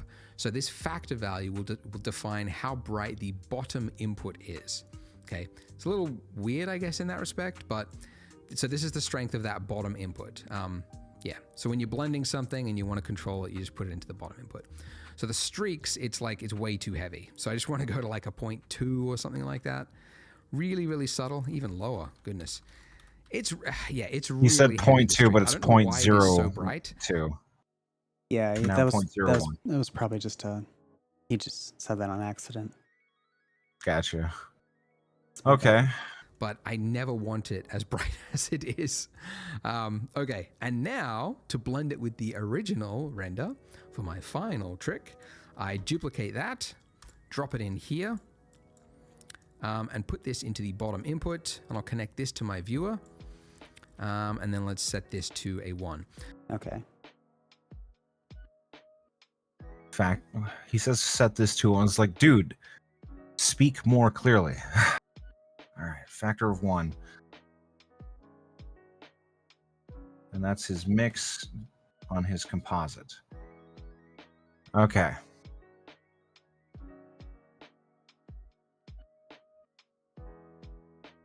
Wait, his factor. Wait, no, he's. Is he duplicating or is he not He duplicating? duplicated and then he changed mix to add with the drop down menu. Oh, in for the node. fuck's sake. So mix actually looks like he changed mix to add. I mean, you definitely changed mix to add on the duplicate, but I'm like looking at his original one and that also says add now. Add. Wait. But Okay, just back it up a couple Yeah. seconds. By the way, Let's double check. Drop it in. No, as it is heavy, the streak. Okay. Really, yeah, weird where it's like top You to know bottom. what? In this case, it's you know what? I think Hold on, let him go. Let him go. it was always add. I had it set to mix, but it must have always been add. I'm gonna black double val- check here. Okay.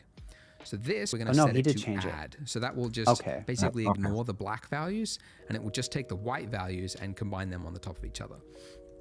All right. Now the way Blender works, unlike Photoshop, where it's like top to bottom, in this case it's bottom input up. So Okay, it's a well, little weird, I guess, in that respect. you Something, get and you that want to part. I've control got it, you that just put it part. into the bottom input. So the streaks, it's like it's way too heavy. Goodness. It's really heavy, the streak. I don't know why it is so bright, but I never want it as bright as it is. Okay, and now to blend it with the original render for my final trick, I duplicate that, drop it in here, and put this into the bottom input, and I'll connect this to my viewer. Okay. Wait, so he's. Yep. Add. What? Okay, all right. So shift. No. Shift D No, here, and then he didn't shift A anything. no, he shift D for Yeah, duplicate. he duplicated the one thing. Okay, we got this. All right. Add, and then what's next? Did you connect? Wait, shit. Connect from image to here. Yes, there it is. Okay. No, I did not. What? It overwrote it. What? It probably would have changed something. Because you're Image. Wait. Image to separate. Wait. I'm linking something else. What am I missing? I'm missing this. Oh, I just realized something I have to do. That second ad. What is linked to it from the left? It's connected to the render layers. Okay. All right. I've got them in different spots then. Okay. But no, don't do that. Bottom up. All right. There we go. Weird, but I think I've got it. But now my effect is gone. That's not right. You I just, hate this you guy just, so you much. just see a black. No, I've got this image with no effect now. My image has the effect. It's just the image itself popped back up, which is not up. So I am confused why that happened. But otherwise, everything seems good on my end for mine. All right. Well, what's I don't know. His background. He has only the effect. Let me see here. I turned down a setting. I'm waiting for it to change. No? You see his background, right? Yeah, I do. Yeah, I know. I'm And looking at it's, that. it's a black screen, right? It is a black Mine- screen. Mine is not a black screen. Mine's the image. Neither is mine. Okay, so let's back it up a couple seconds and try and follow him again. Mine does have the effect, though. I don't think mine has the effect.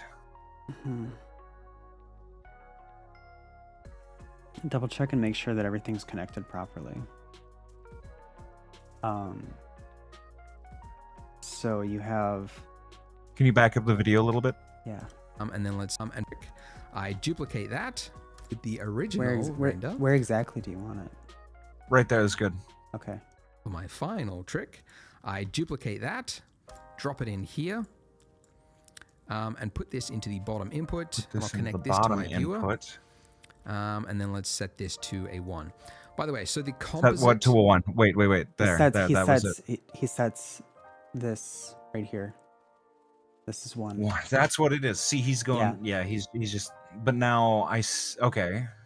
Okay, so it right. is supposed to look like that. We paused it 1 second too soon. That was what happened. Gotcha. Okay. Maybe I all right. explain. All Anyway, right. the composite is going to be what's saved into your render. The viewer is just going to be what is displayed in your background. Yeah, that makes sense. So if you don't have something connected into the composite, it's not going to be saved when you do the render. Yeah, like you're gonna see the image and then you print it and then you're like, what the hell? Why is it black? Yeah. Yeah. Okay. Okay, but that's pretty good. So that's how we've got a very quick glare effect over everything. It's a little heavy. I might just drop it back a bit because we want it to be just enough that you can see it, but not crazy. By the way, I don't know. I kind of want it want to crazy. zoom in your backdrop, you can hit V, will shrink Okay, maybe I won't. the size of it, and Alt V will zoom in. Yeah, I don't Maybe know. we I need a better don't one. have I any agree effect with really. that. I mean, I could look. Yeah, I don't know. I definitely have an effect. Give me 2 seconds. Let me take a look at your screen. How do you know if no? You've got a few streaks. Yeah, I got nothing. Yeah, let me check. Okay.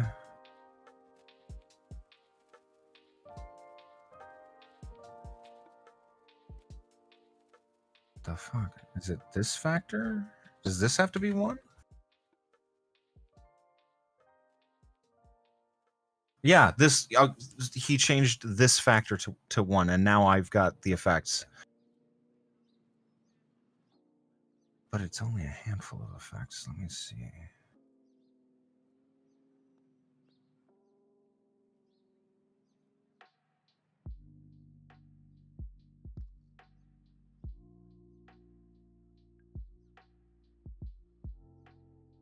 Okay, well, it's a few things, I guess. Tell the turns have tabled today. It's me keeping you from going insane now. Yeah, that's my turn. Okay. I feel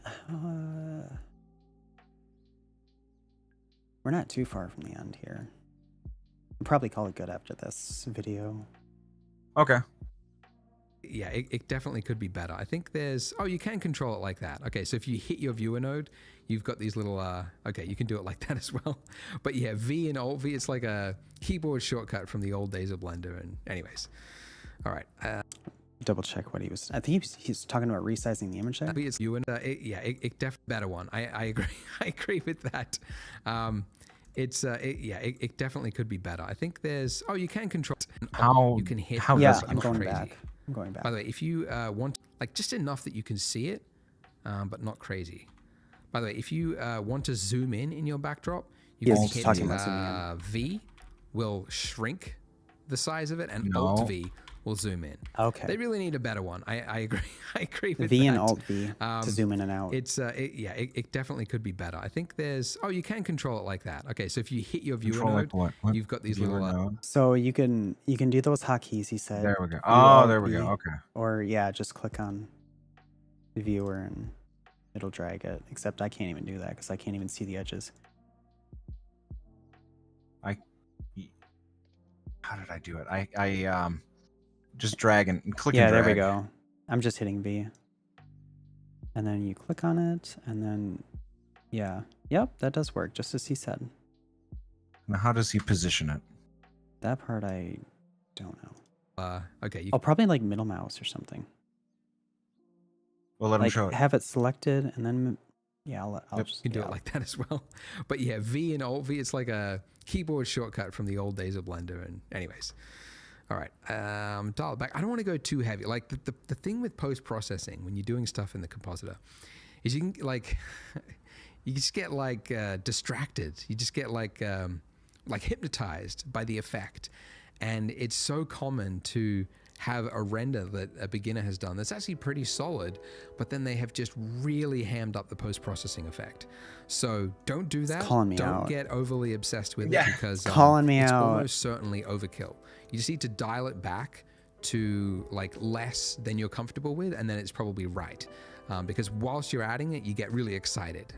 Anyways, that's what I found myself. The other thing I'll show you is if we just bring up this bottom window. I don't know why Dope Sheet is the selected one. It makes no sense for the compositing layout. But if you click the little drop down in the top left, change it to 3D viewport. And now in rendered mode, click the little drop down next to it, and you should see at the bottom, you've got options for compositor. So let's click always. Where? No, I just saw lightning. I clicked okay, I switched to that, and then I'm just gonna make sure. Oh, I see what I'm looking at here. Okay, yeah, that's as he said, the viewport. Oh, you have to switch first, and then you select what? I'm gonna go back. Compositor Now, to in camera? little drop down in the top left, change it to 3D viewport. And now in rendered mode, click the little drop down next to it, and you should see Okay. at the bottom, you've got options for compositor. So let's click always. And what you'll Always. see, Then, Okay. yeah, I Keep- heard him. let him go. Let him go. Oh, I actually need to see where it was. I heard him say it. I just did. I didn't. Oh, below the drop down. Below the drop down. The blue button. Change it from disabled to always. Which blue button? Oh, At the bottom of so the you're not window. actually clicking the Yeah. arrow? You're not clicking the drop down for rendered pass. You are changing the value for compositor.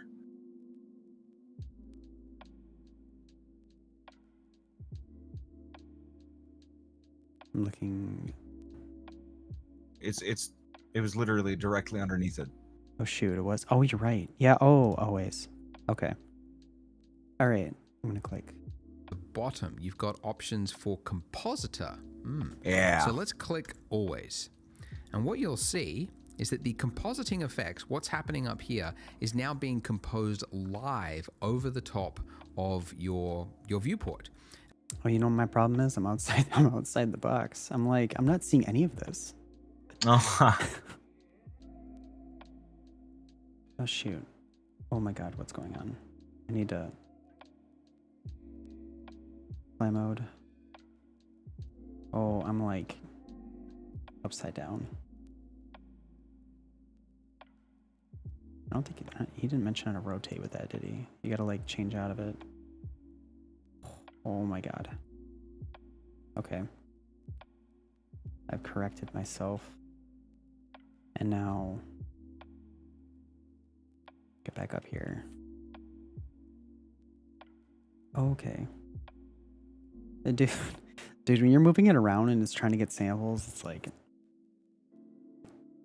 looking at Do- a watercolor or not. It's like it's watercolor paint or something. Yeah, it's weird. Also, I should probably go to that. No, didn't work. No. Anyway. Okay. What are we doing right now? And this is a very new feature. I think it's actually 4.0 is when it was officially added in. Sorry, I'm being But play. it's huge because it means you can do and preview your effects whilst you're looking around your scene. So you could look at this, like, hey, I can Oh, see the that's exact crazy. amount of that Oh, yeah, I do glare see that's it. coming off it. You could do, you can do crazy stuff in the compositing, and it'll show through. Like as an example, there's a new Kawahara filter that looks like this kind of like painterly style.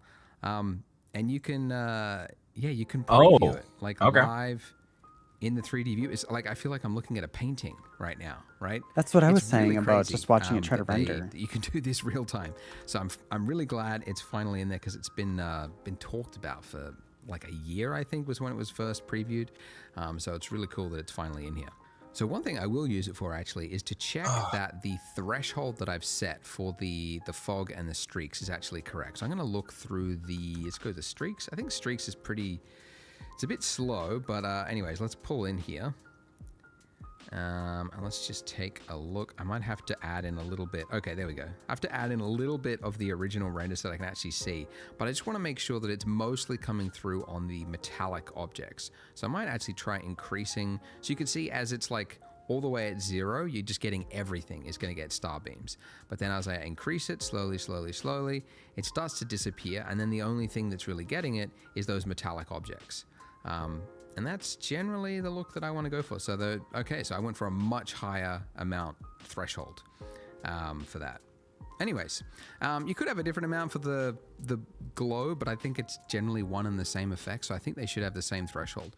So I'm actually going to just mouse over this and hit Control C, and then mouse over this and hit Control V. So that's how you can copy values. Let me just preview that. Yeah, the fog glow looks pretty good. Oh, it's on high. That's why it's going to be a little bit slow. If you set it to medium, I think it'd be a little bit more interactive. But anyways, the GPU compositing, I'll say, is very new. As I mentioned, it's this release. And it actually, for 4.0, the actual final render, like when you hit render and it creates the 2D image, it's actually still going to be using the CPU. Apparently in 4.1, maybe 4.2, it will change. It'll be fully GPU at that point. But until then, you will have like slightly longer render times just because of the compositor. Because the compositor has been famously slow in Blender for years. It's only just now that it's being improved. So we're not really going to do a lot with the compositor. Like I really generally think you don't want to go overkill. You can just add too many like bells and whistles to the compositor. But really, like if you want to do like drastic changes, you should try to do it in the scene, unless you're doing something crazy like Spider-Verse, in which case it's all stylized, right? But try to do it in the scene because, I don't know. I feel like it can be more of like a crutch. You tend to like lean towards like, I'll fix it in the compositor. I'll improve it in the compositor. And it doesn't. One thing you might want to add is underneath, where is it? Transform, lens distortion. Okay, if you add in this node, this can replicate an effect that is actually in all cameras as well. And that's lens distortion, all right? So you can see, it actually makes more sense to actually see it on the 2D image. So I'll put that in the background there. But basically where the edges of a shot, it's like if you take a photo with your iPhone on like it's most visible on like wider lenses, but the straight vertical things start to look bent. And it's barrel distortion, and there's no way to get around it unless you use a pinhole camera. It's kind of an interesting thing, but it's all because of the optics of the lens that bends the objects like that. So anyways, it is in all objects. It does though, because it's like a post effect, it does kind of blow. So it's like manipulating those pixels. So it means those pixels aren't going to be as sharp. So I generally don't like it for that reason. But if you wanted to, you could add this. Just keep it really low, like a 0.1 amount with fit, so that it doesn't get that TV screen look on the edges. And then the other thing you could add is a little bit of chromatic aberration. I'll show you just yeah, this is what that does. So you can see, this is with it turned up a lot. You can see the edges of the objects, right? It has this kind of Yeah. the red and the cyan and the red and the yellow. It like towards the edges of it, it gets this this kind of separation of the colors. And that is, again, a naturally occurring thing that happens with cameras because of the optics. And the cheaper the optics, the cheaper the lens, the more likely it's to happen. Yeah. But it is there. I try not to use it because it can be very overused and very like, I don't know, it just makes it look cheap. Like, hey, this person just discovered there's the chromatic Yeah, aberration. it's try hard. But if you are going to use it, go really low, really low. Like, because actually this, you have to think of the story of the shot, and someone has like framed this shot beautifully, got beautiful sunlight, right? This is a professional. Professional has taken this. Yeah, exactly. And that's what I was thinking. Because you said that the cheaper the camera, the worse that effect would be. So it's like, yeah, a professional is not going to be using a crappy camera. That would happen really bad. They would try to have the best lens possible for this scenario. Yeah. Photograph of the donuts on the counter. They're not going to be using a cheap lens. So although there might be some chromatic there you go. aberration, it'll be very, very minimal. But if you want that, you know what? I'll keep it in. Yeah, why not? We'll keep it in. But yeah, just that's adding basically chromatic what aberration. I'm going to do for this. So this is my final node setup. If you'd like to copy it, have at it. There you go. Yeah, if you really want to double check, make sure everything's good. I'm not really worried about lens distortion. I watched him do it. How did he put in the chromatic aberration? Was that a filter? It's called lens distortion. Yeah. Lens distortion. So add mask tracking transform. I guess I'm going to end up doing it anyways, just so I can help you find it. Vector, no. Group, no. It's under transform, lens distortion. Transform. Oh, there it is. Okay. And then he put it right in between where they're connected. Gotcha. Okay. And then what was his what were his parameters? Hold on. I'm just doing it myself at this point, just so that I can help walk you through it as I figure it out. He has fit checked, And then distortion and dispersion are both 0.01. 0.01. 0.01. Cool. All right. Yeah, okay. That's it. That's the whole thing. Okay. The final thing I'll mention as Sweet. well is if you want to disable your compositor, like say you're doing some renders and you just want to see it without the post-processing effects on top of it, rather than having to come in here and then reconnect and disconnect a bunch of nodes. Instead, if you just go to your, the output property settings, way at the bottom, you've got post-processing. So if you just uncheck compositing, that means you're only going to be seeing the original render, and then check it again, and it's going to be kicking in whatever is in your compositing settings. You found that right. It's right under the render tab. You know how you got the render properties? Right under that, there's output. It looks like a printer icon. Oh, like a printer? No, that's scene. No, it says output. Render. It's directly under the render one. Output. Oh, printer. Yeah. I clicked that. Yeah. Yeah, on the bottom. Yep. He's saying if you just uncheck that pipeline compositing thing. Under post-processing, it's the last thing way on the bottom. Oh, it wasn't expanded. Okay, I see where it is. Pipeline. Okay, gosh. Okay. Just turn that off if you don't want the post-processing.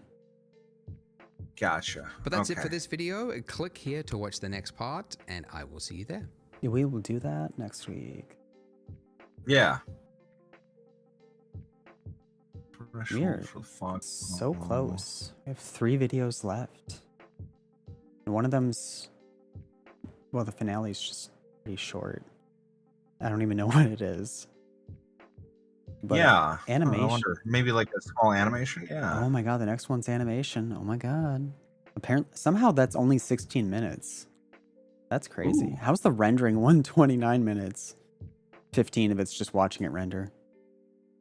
Yeah, I mean, he In was real fucking around with time. a lot of shit. Oh yeah. god, yeah. Watch real-time rendering. No, thank you. He just sits there in silence and watches. Oh my god, that'd be funny. Okay. All right. Help. All right. Well, we got a lot of stuff done. It was neat. Fun. Yeah. I managed to not go insane. Yes, with my help. Which is Yeah. okay. Hey, you know what? I mean, that one day when I was gonna completely just smash everything over the fact that I couldn't just move my freaking camera the way I wanted, until they finally taught us how to do it the way I wanted. Yeah. Guys, like, bro, It is why? really nice to have that option, by the way. Why is that in like 3/4 of the way into the freaking tutorial? Yeah, like- no shit. Imagine getting through 3/4 of a game and then they teach you how to sprint. Like, oh. And like, I really, really got slowed down by the fact that he would say, okay, we're gonna do this, and then we're gonna do this, and then we're gonna do this, and it's like, I have to stop each fucking step to double check what the fuck he's doing, because he isn't describing it properly. He pisses me off. I've kind of just learned I've just learned his teaching method, and I'll just stay focused on what he's doing for like 30 seconds and then pause and be like, okay, now I'm just gonna do what he did, and then rinse and repeat. That's how I'm like. Well, I mean, I'm also like sober, so I mean that helps. Well, I told myself I was just gonna no drinking doing this, like absolutely focus, like. Yeah, that'll help. Yeah. I mean, I also know me, like if I'm drinking, like my brain just goes into party mode. Like I try and focus on anything. Like I swear it's like I'm kind of bad at just even playing party games sometimes because I just feel like chilling chilling and vibing. Yeah, I don't feel like using my brain. But okay. Anyway, That's why I like weed, because like alcohol just fucking shuts my brain off and then makes me really, really impulsive. But like weed just mellows me out. But yeah. We have come to the end of all of these videos at the end of the night, and I suppose it's time for us to get going, right? most of the videos. Well, we got through the 2 I wanted to get through. I mean, I tried to Yeah. just get through 2 of them, and we've done that, and we did it in less than 4 hours actually. So That's yeah, good. yeah, okay. Well, thank you for doing the thing tonight. Thank you. Yeah. Thank you, lovelies, for watching. I'll see you later. Jenny. Bye bye. Good night, everybody. Thanks for joining. See you next week.